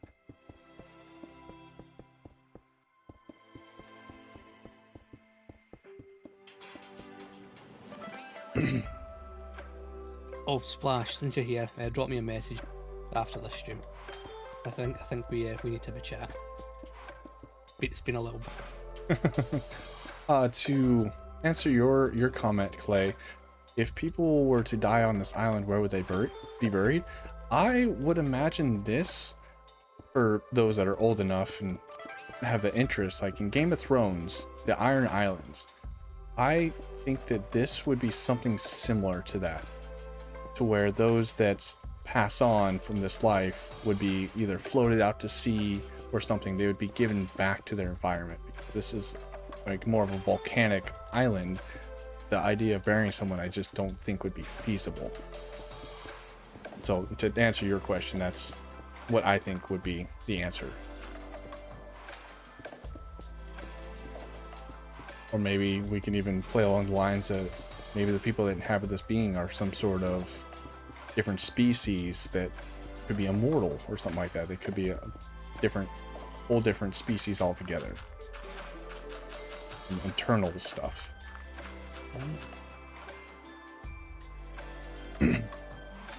So I suppose one project I'm looking forward to in this server is when I do that like massively mega block, that 10,000 blocks across one. Because I remember one of the story things, the lore things I was going to do, was I was going to have like a lab somewhere. They basically had a bunch of like map arts, right? Yep. And these map arts would actually be like cameras. So it'd be like a camera feed from somewhere else in the world. So cool. Yeah, so what I was going to do is I was going to have like drones and stuff. You know, positioned in the world somewhere, so it would be like erupting from the side of a hill, or you know, floating high above. And then from where that camera was going to be, I was going to make another map art. So I basically updated every so often, right? And I was going to do a whole story thing where maybe I do something to figure out, and you know, like an exploratory thing. And what I was going to do was I was eventually going to lead this like Easter egg hunt to like a crash ship. Because an idea I had was basically I want to do like a really big like ice boat racetrack type thing. Just as I know a fun thing we can do like once a year or whatever, right? So let's just say if we got like a big tour, for example, we'd all go around it, you know. Basically, if you watch the end of the last season of Hermitcraft, they had a big ice track, right? Okay. Let's just say it was going to be bigger than that, and that was a big one. But the idea was like this racetrack would go all around this massive crash ship. So it's like a cruiser, right? So it's going to be big and it's going to have lots of guns and stuff. And it's going to have lots of environmental hazards and stuff like that. So like an erupting reactor core and like engine coolant you've got to, you know, dodge and stuff like that. And that was going to be the end of the hunt. And the idea was like then that would become like a big server event. So everyone, you know, gets roped in. They maybe go to the original lab where all the cameras are. It points you to someone else. You keep on going and going and going. And then it ends up with that. And then that just becomes like a massive like collaborative opportunity. Because obviously, because of the way we set this up, basically we're approaching, obviously for the audience that don't know this, we're approaching this server as if it's basically a collection of single player worlds, and we'll come together for a few collaborative projects or people need help. That's the whole idea. So yeah, great to bring that up. Yeah, because I know obviously a lot of people won't know that. But yeah, like it's because like a lot of us will do stuff by ourselves. Obviously, you've recently worked on that project with Alex. You know, that's a collaborative thing. And other SMPs are encouraged to do as many collaborative things as possible. That's not necessarily our message. Like, yeah, sure, collaborating is great. But we're more about, you know, just playing the game, doing long-term stuff. Because I suppose that kind of ties in to the whole problem Minecraft content has nowadays, where people just try and rush to do big builds and then they don't really get a chance to enjoy it. Yeah, absolutely. Yeah, it's like let's just use a random example where someone's got a year on an SMP work, they build a starter base, they're there for a couple of months, then they move up to a mega base and then they build that. But the mega base just feels kind of dead. There's not really much to it. There isn't much life. And a lot of the time the creator might not have time to go and do that because they ran out, you know, it's the end of the server or whatever, you know? We can do that. We don't have a time limit. Like, just look at your estate, right? Yep. A lot of people, you know, laugh at the fact that that's a starter base, right? But it's so alive.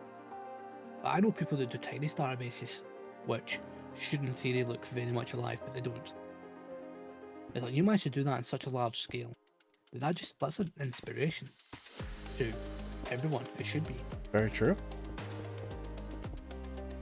And it's one of the reasons why I actually managed to get out of my procrastination trap that I was in, and it's why I managed to kind of get myself kicked into gear to do stuff because of that video you released. Obviously, I know I saw what you did before, you know, it was released. Yeah. You know, I used to fly over to his area to use his nether port because mine wasn't on the roof, so I'd see a lot. But yeah, like I know, like I read a lot of your comments, and a lot of people were saying, "Oh my, that like this is so inspirational," and they were, you know, talking about how they're going to, you know, do things similarly and all that. It's like that's what content Minecraft stuff should be. It's not just about, you know, going and playing with your friends. I mean, yeah, that's cool, but It's also about, you know, telling a story, sending a message. That's what modern content misses. You know, the content that got that was really big, 10 years ago, so obviously, like, sort of 2014, it was kind of more things like, I suppose you've got the Yogscast, they did a lot of modded stuff. That was good. Obviously, you had the Hermits, they were a thing back then. But that would have been like season 2, season 3. So not as well known, but still quite big. Had Minecraft, which is kind of coming to its end. It's still a thing nowadays, but it's not the same.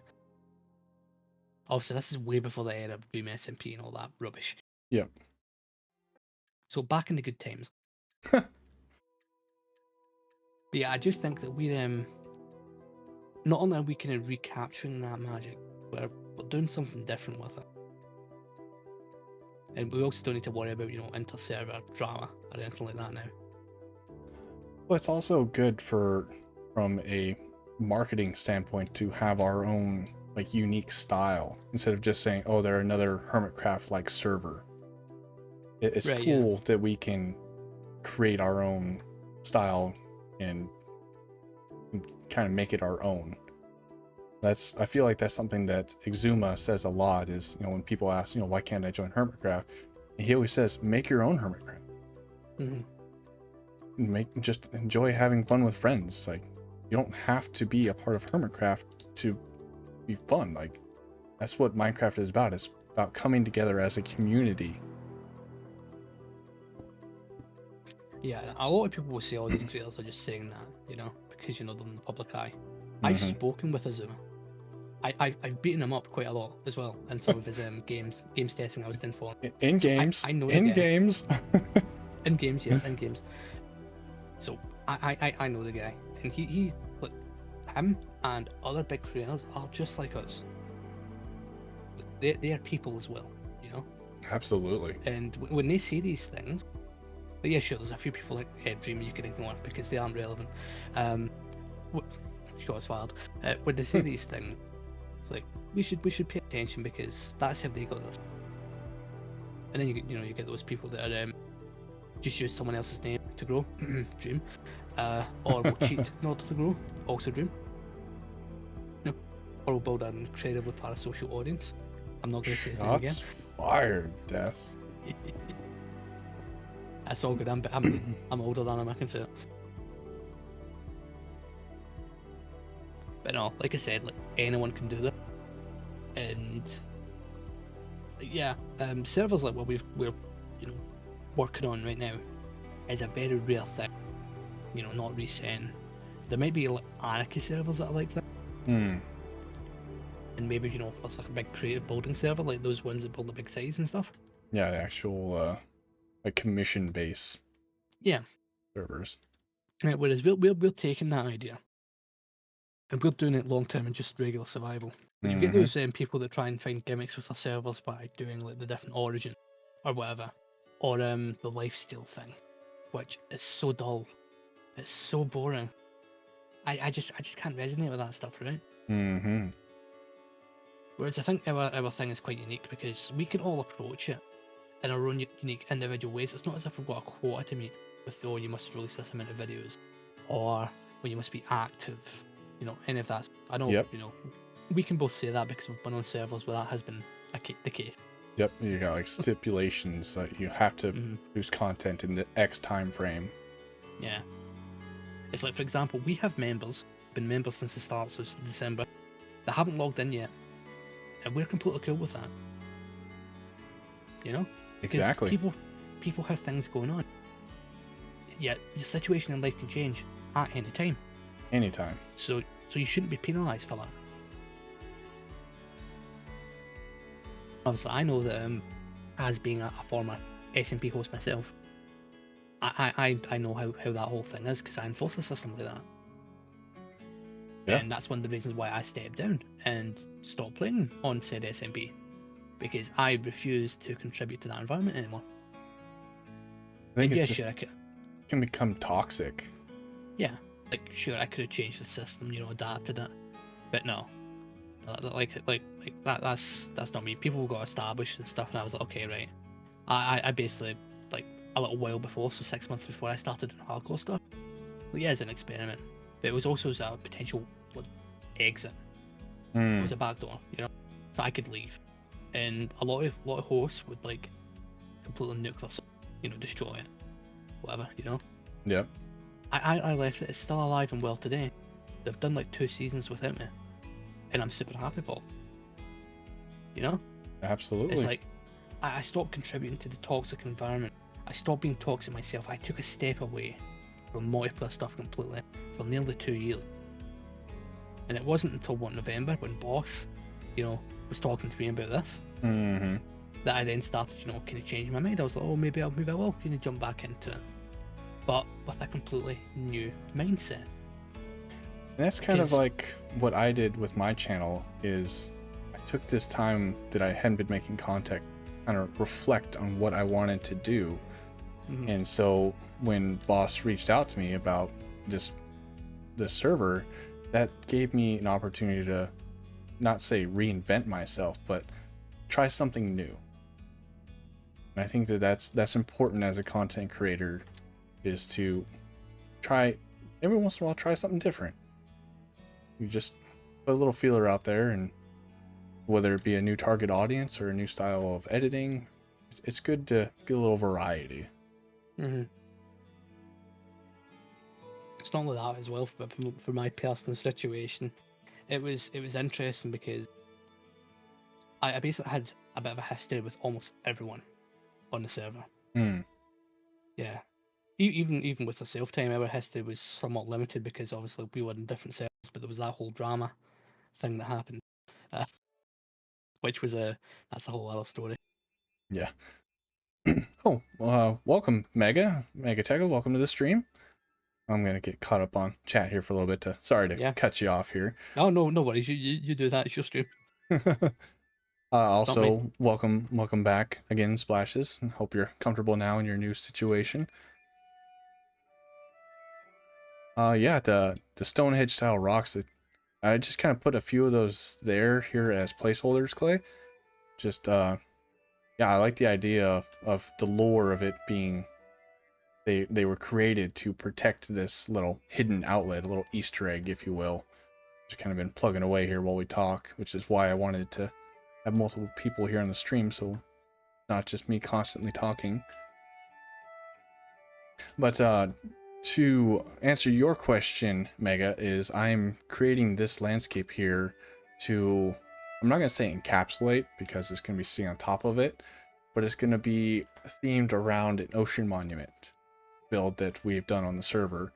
And it was just an excuse to really push the limits on what I can make terraforming wise, because I've done mountains, I've done other things, but I haven't really done anything this not refined, but this drastic. So just wanted to try something new. Oh, and I guess you're asking, what am I using to make this landscape? It's Axiom, the mod. That's what I'm using. I should probably read the question thoroughly before I run off on a little tangent here. So for those that are just joining us, here's a bit of a view of where we're at so far. When we started this stream today, none of this back here was made. These arches in the front were not here. It was just a flat cylinder, which is how I started this, is just making a giant stone cylinder, and I've been carving it out like Michelangelo or something. Yes, the Ninja Turtle. So just kind of been hanging out here, taking your guys' suggestions and trying to make this amazing looking terrain that's going to be a combination of like fantasy mixed with realistic tropical volcano core vibes we have going on. And it'll be a collab build with Alex to build up a castle up on top. That's what he's tackling. And that's where we're at. But then getting back on subject there, Splashes, it is good to try new things, and you don't want to, because you could burn yourself out doing the same format and stuff like that. It's good to add a little bit of variety for your own mental sake. Excuse me. Coughing. You okay? Oh, About time to drink some water. Give me 1 second. Yeah, no worries. Just having a cheeky little coughing fit, is that it?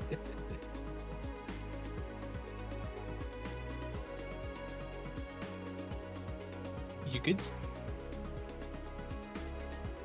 I'm alive. Hey, he's alive. Water break. Remember to drink some water, guys.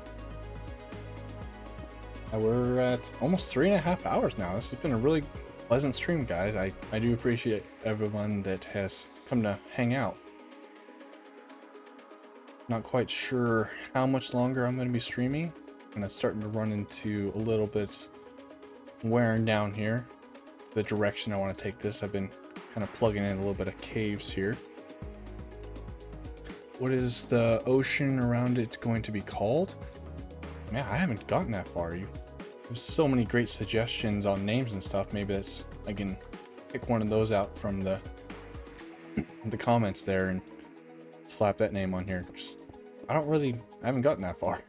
Still very much in the design phase of this. I like the idea of having all these little lava tube tunnels.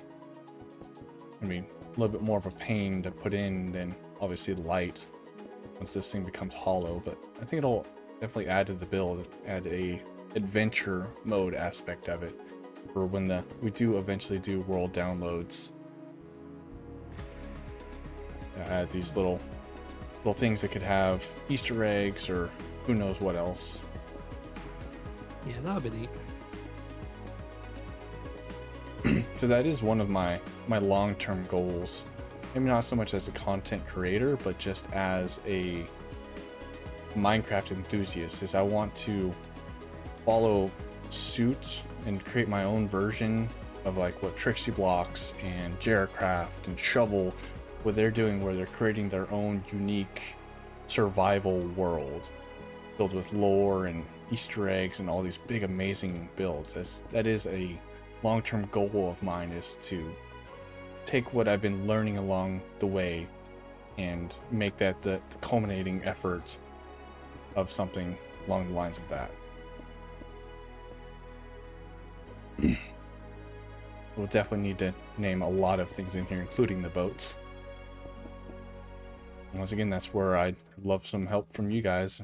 Gotten some great suggestions so far, but just keep them coming in, and I will be probably copy and pasting a lot of these comments into a WordPad or something so I don't lose them.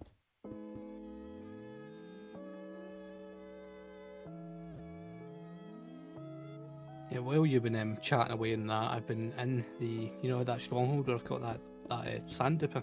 Yep. Yeah, I'm basically tearing out the room around it and I'm replacing it all with concrete. Well, you Creating have that kind of like blue void vibe. You have access to unlimited concrete, so Oh yeah, true. Yeah. love it. There's a lot of things going on Forever that you guys haven't seen yet. And believe me, that everyone has been extremely busy. I understand that we've only have 2 episodes out, I believe, myself and Josh.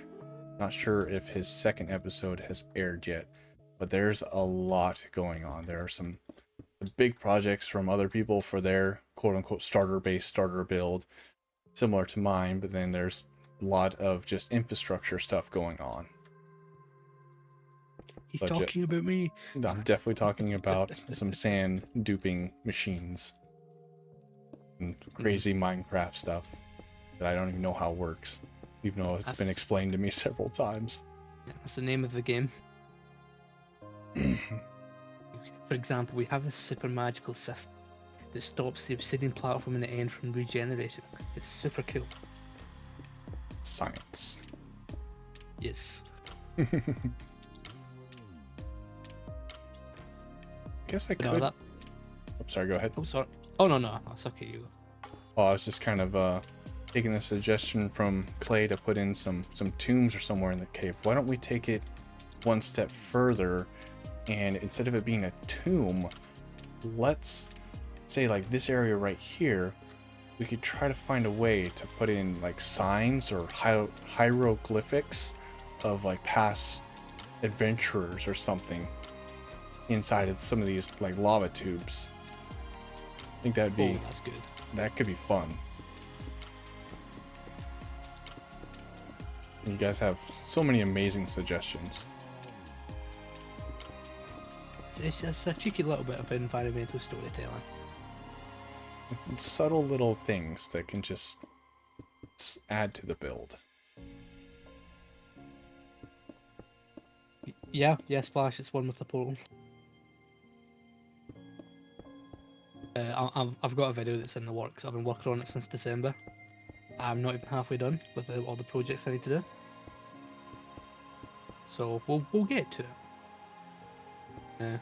That's the beauty of Forever. There's no rush. Indeed. Take your time, make it right. You see, that's something I suppose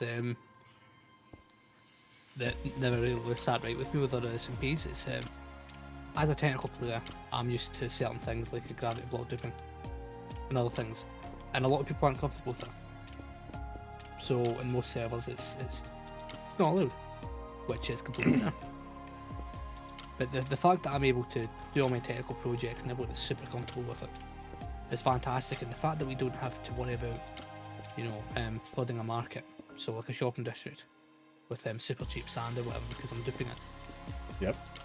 It's such a kind of chilling thing as well, because it means I can do these super massive projects where I need like 5 million concrete, and I don't need to spend 5 months grinding for it. It's nice. It's something I actually missed.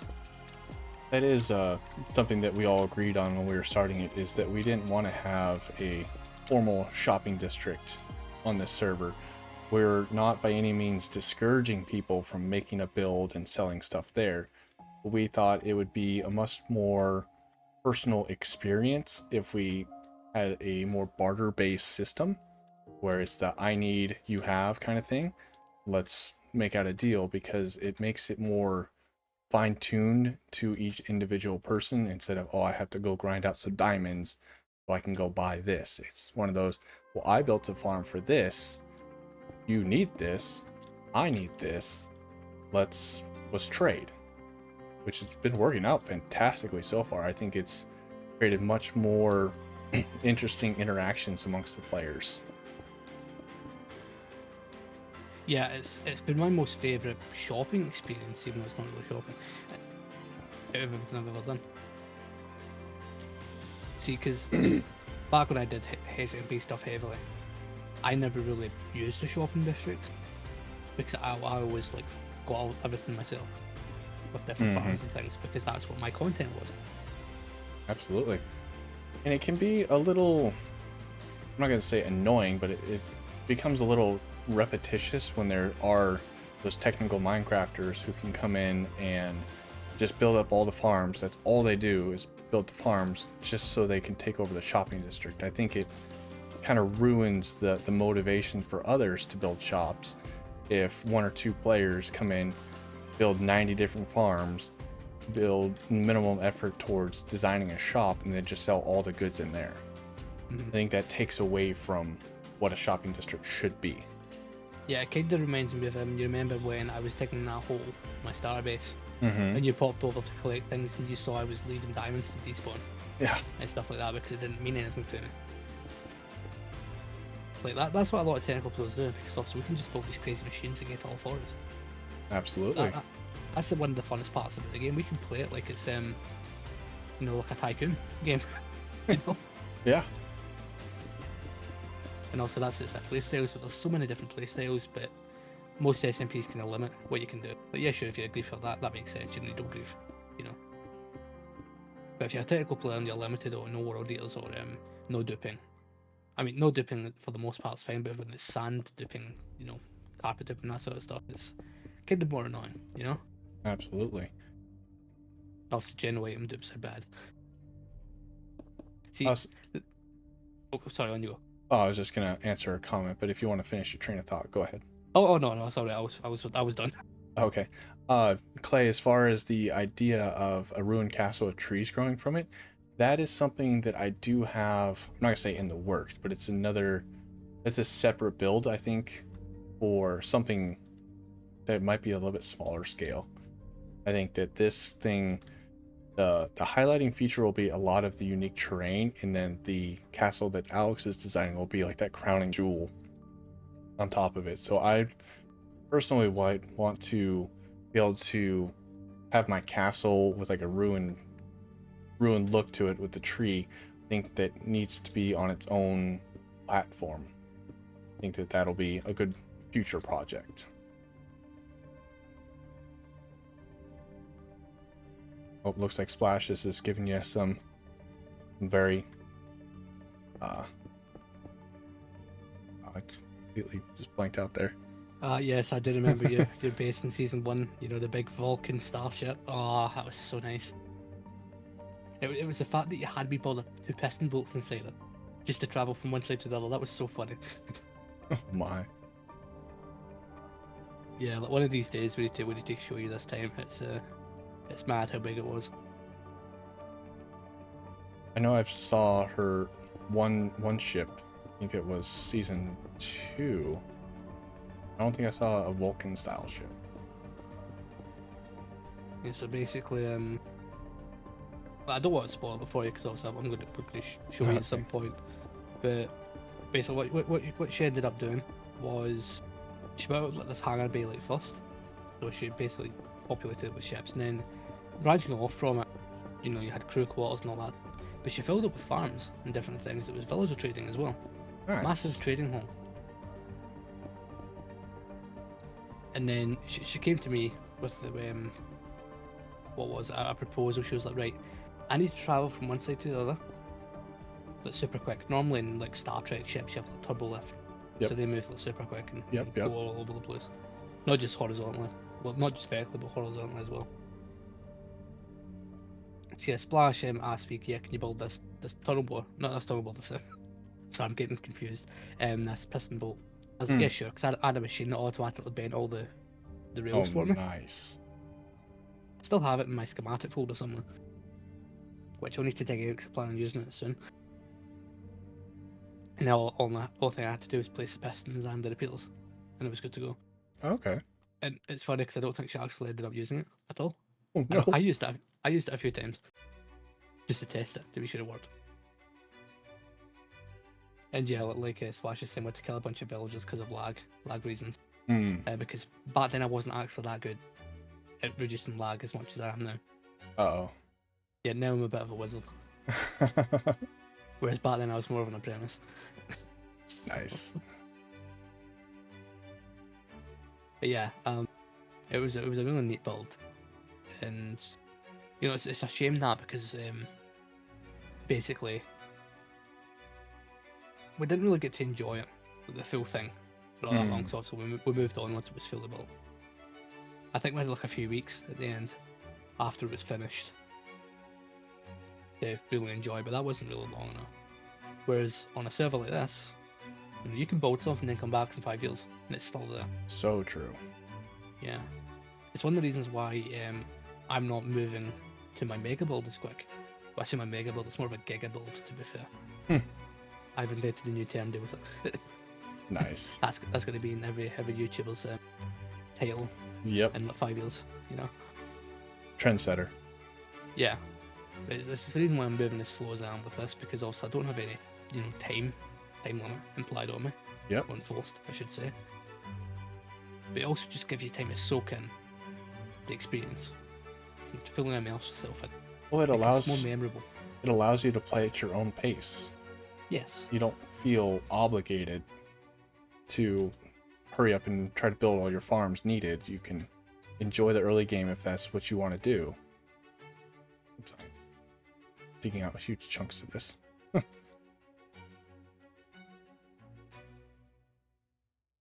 Oh, okay.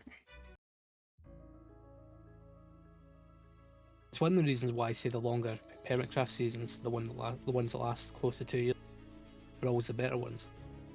So season 7, season 9. Yeah, season 9 was longer than season 7, so yeah. But they were the best ones. You get season 8, which was really short. Yep. Didn't really like that one all that much. And the ones before it were good, but not as memorable, in my opinion. Agreed. The most memorable one before that for me was season 3 and season 4. Because season 3 was amplified, season 4 was the big mesa. Oh, yeah. Whereas the other ones didn't really stand out. and I don't really remember the builds from them either. With something like this, you're going to remember each build you do for quite a while. Like that build you're working on right now, you're probably going to be thinking about it in 10 years. It's very true. Clay, I think that's an excellent suggestion to make some custom plants in these caverns. That'll really play into the fantasy element there. Oop, I am pushing the wrong buttons, I apologize. Yeah, that'll be a good excuse to do something other than standard palm trees, especially inside of that cavern, as well as some kind of chiseling out more paths. I think it'll be cool to have these little break-in points here on this main cavern, tie it all together. Any suggestions for... I don't know if I want to do mushrooms, but I think I could definitely play around with some different designs or vegetation around here. Yeah, because I was going to suggest mushrooms, but one thing you can think about is they don't always need to have a big bulb on the end. There's lots of other types of mushrooms that no one ever bothers building. True. Very true. Yeah. So like I was reading a thing about this what isn't necessarily a mushroom, but it's like a species of fungus which is extinct. It's been extinct for like 500 million years. Oh, is that all? Yeah, but basically they would grow on the landscape, right? And they'd end up being more than 9 feet tall and a meter thick. What? They were basically trees, but it was all mushroom, essentially, but without the bulb. You know? Huh. Yeah, that was back before the trees were a thing. But see, No. you don't see unique things like that, you know? No.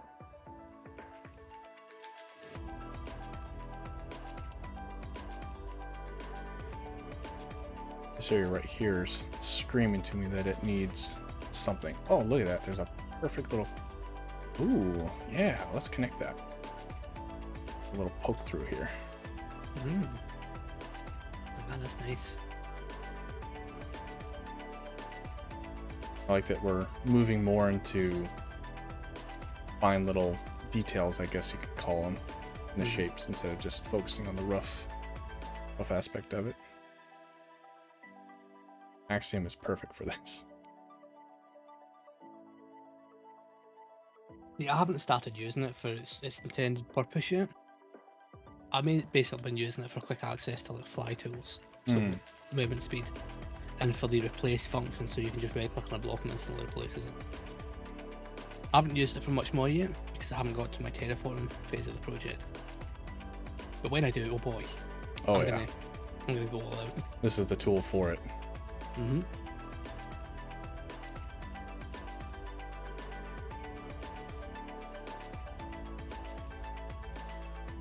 Carve this out a little bit more here.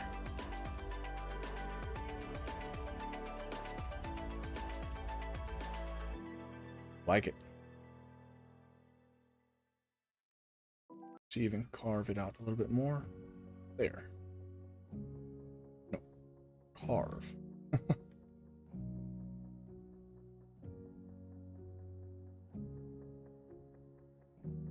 It was not smooth. Yeah, I don't know if I would call them like mining chambers as much as they would just be like lava tubes. I don't know if I would say that this civilization is like that developed. Obviously there's that crazy castle that's going to go on top, so I suppose you could justify it, but maybe it's more of like an imported or magical property style of materials rather than a conventional mined style. I suppose one thing you could do as well is, like, yes, you're gonna have that fancy castle on top. That doesn't necessarily mean that both things weren't built by the same people. 100%, I like that. Yeah, because obviously you need to. One thing you could consider is like migration, and extinction of the local culture, that sort of thing. Try to think of an example. Well, I think that you could use Edinburgh as a good example of people have realized the significant importance of that elevated area. So people have been dwelling on top of that rock area, since that area was first, like, not gonna say colonized, but inhabited. Yeah. Is people utilizing the structure and understanding the significance of it. Yeah. And Oh, it's- I thought of an example. oh, yes. Ancient Rome. Ooh, yeah. Right. So hold on, I'll log out so I can tell this story. So basically, obviously, we all know the ancient Romans. They built this massive metropolitan city Hmm. back at the turn of well, back around like 100 BC. Oh, sorry, BCE, before Common Era. And obviously, since then it kind of grew, and then obviously after the Romans kind of started to decline, then fall out of stop being as much of a thing. Mm-hmm. Basically, a lot of their knowledge was lost. It wasn't really lost; it was just moved. But the people in that area, basically for the next few centuries, they kind of moved backwards. Like, yeah, sure, they were still Roman, but at that point, so many new people came in that they weren't the same. That's But very basically, true. what would happen was obviously all those structures were still there, but the Tiber River, which runs through the city, used to flood every year. Back when the Romans were obviously still being Romans, everything was cleaned up. But after that, sediment just started building and building and building, right? So basically, roads and different parts of the city got buried over time, and it eventually got to the point where it looked like basically you saw some like ancient buildings erupting from like the landscape. The landscape looked like mainly natural. So people built farms and stuff. Most of Rome turned into a quarry because of the stone. The stonework was so good. But Hmm. a lot of the locals were like, right, we'll use this for building. But Yeah. that was one culture being supplanted by another, and then basically that stuff being reused. Now, if you look at that from like obviously the modern point of view, you look, oh yeah, that makes sense. Like they aren't really the same people by that point. If you look at it from an anthropological point of view as well, that happens over and over again. No matter where you go in the world, there'll Very be one true. culture that's there first. They'll make changes to the environment. They'll maybe go extinct. They'll move. They'll change. Another culture will come in and make changes. Maybe they'll use the same stuff. Maybe they won't. That happens over and over and over again. And a lot of builders in this game, let's just say, their builds don't feel like they have much of a history to them. Hmm. Like the likes of I think of names. Who's that really good builder recently? Who's part of the bakery server? Double? Yeah, Shovel. Yeah, so I totally forgot his name, even though I watch every single one of his videos. All of his builds feel alive. They feel like they've got a history to them. There's a reason for everything to exist. Yeah.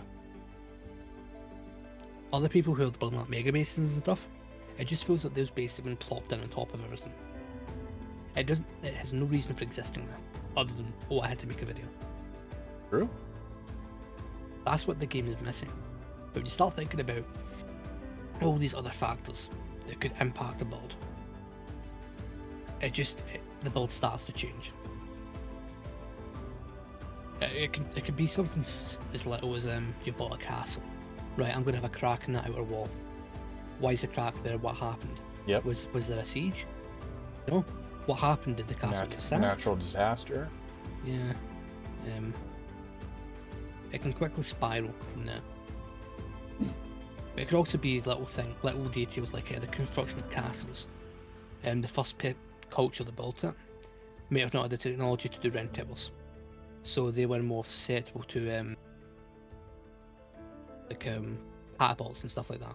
So that's how castles work. If you hit a wall, like the corner of a wall, it will break. But if it's a round wall, it won't. Yep. Because the round wall is stronger. Exactly. So let's just say the first castle that was built, it was all kind of squared off like walls and towers, so it fell. The next group came in, they built on top of that, but they reused some of it. And let's just say they rebuilt the towers, they had round towers instead. Some of the original tower is still there, maybe at the base. Or maybe it's that the castle's been built around it and that original part has like been repurposed to something else. Absolutely. Yeah. It's a way of environmental storytelling that a lot of people overlook. That was actually something that I was gonna integrate into my build on the Evermore SMP is the castle was technically built upon the ruins of another castle. So there is a distinct change in, I'm not saying style, but in the looks. You'll have one section of the castle that is more pristine and upkept, but then if you can find your way through the right corridors, you'll find yourself inside of the older, more mossy, worn out sections of the castle. Right, yeah.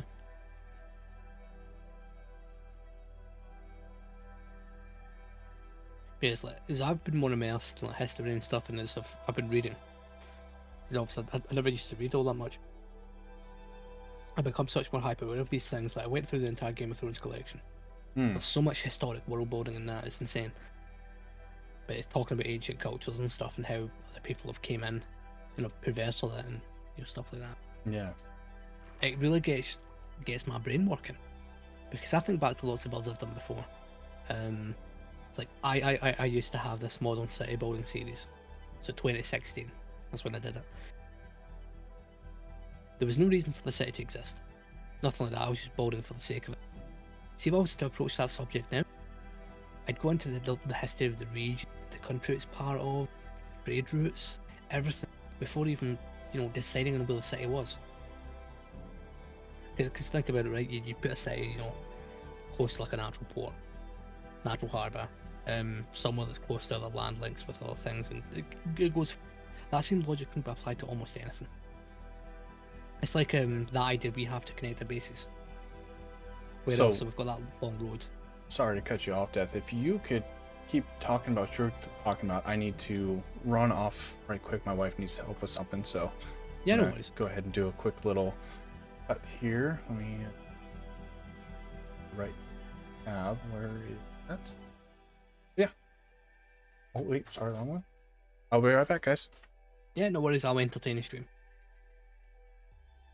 So yeah, to keep you guys up to speed, I assume everyone has watched Time's recent video, so the one with the big star base, 60,000 views, that one, right? So I live about 2,000 blocks away from Time, to the northwest.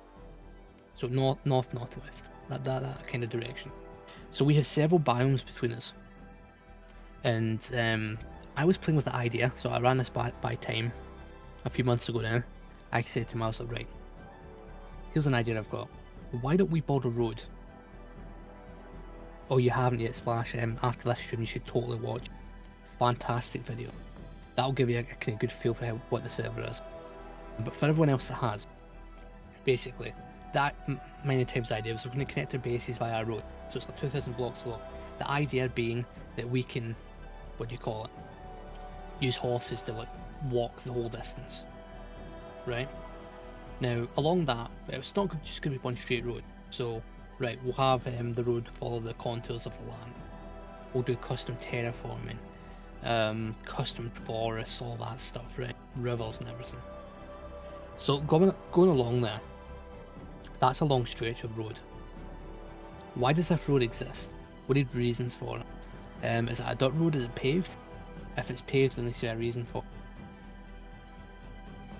Let's just say you come up to a crossroad. Why is this crossroad there? Where does it lead? There could be a few different landmarks on the way, like the ruins of an old castle, for example. It's meant to draw in your eye. If you see that, there's going to be a little thing in the back of your head going, what is that over there? Let's go and take a look. You then go over, and then that leads into a whole new area. It's been fully decorated. There's a story for everything, right? You can go so deep with it. Maybe a bit further along, the road changes to a more kind of paved thing. It's more clean. You start seeing more signs of life. Maybe there's a military checkpoint. Why is that here? Oh, is this the border to a neighbouring city-state? Interesting. You go a bit further along, there's a military encampment. Everything, they've got tents, they've got their palisade walls. Are these soldiers out just on patrol? Is this their base? Are they on their way to somewhere else? Who are they attacking? That sort of stuff. You then continue on. You then encounter, bits of the forest that have been cut down. You then encounter farms. What are these farms for? Obviously, they're farming food. This food is obviously for some group of people, right? What does that logic lead you to? Towns, cities, it goes on and on and on. It's a unique way of world building. The reason that I kind of adopted it was I used to watch Flip quite a lot. So this was back before he did his hardcore series. He did like this survival series before that. And he, what do you call it? He used to talk a lot about this stuff. So he was building mountains and cities and farmland and all that. And he adopted this mindset when he did his hardcore stuff later on.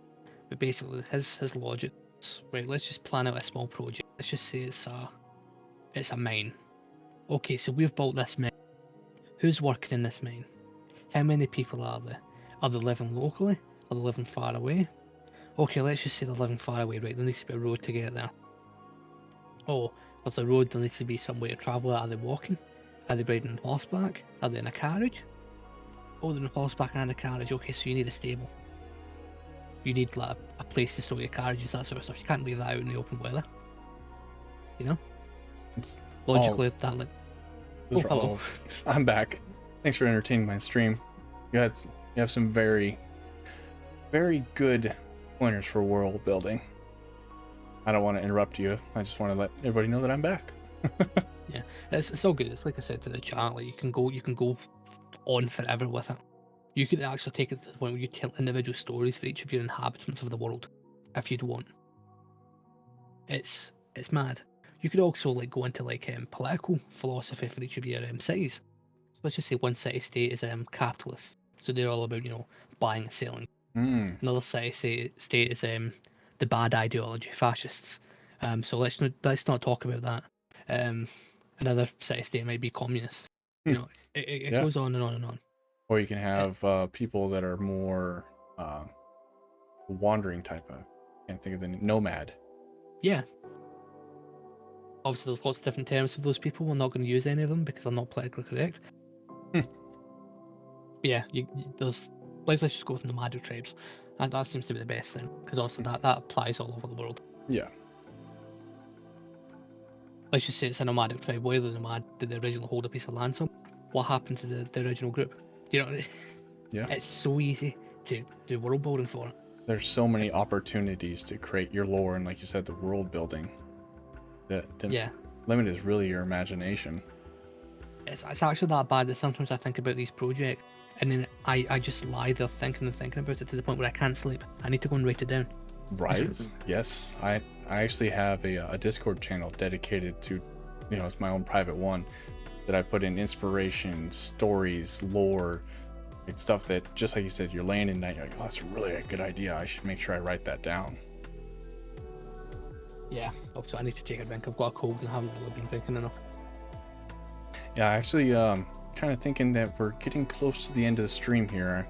I find myself doing more flying around than building, so I think I'm actually going to take this opportunity to wind down the stream here for today. We've been streaming for 4 hours, so I think we've made some amazing progress on this, and I once again do appreciate everyone that hung out and stuck through here. We had some great conversations about many different subjects. And thanks for hanging out, Death. I really appreciate the extra commentary and at times carrying the stream. So, you know me, I love sitting here enjoying the sound of my own voice. It's great.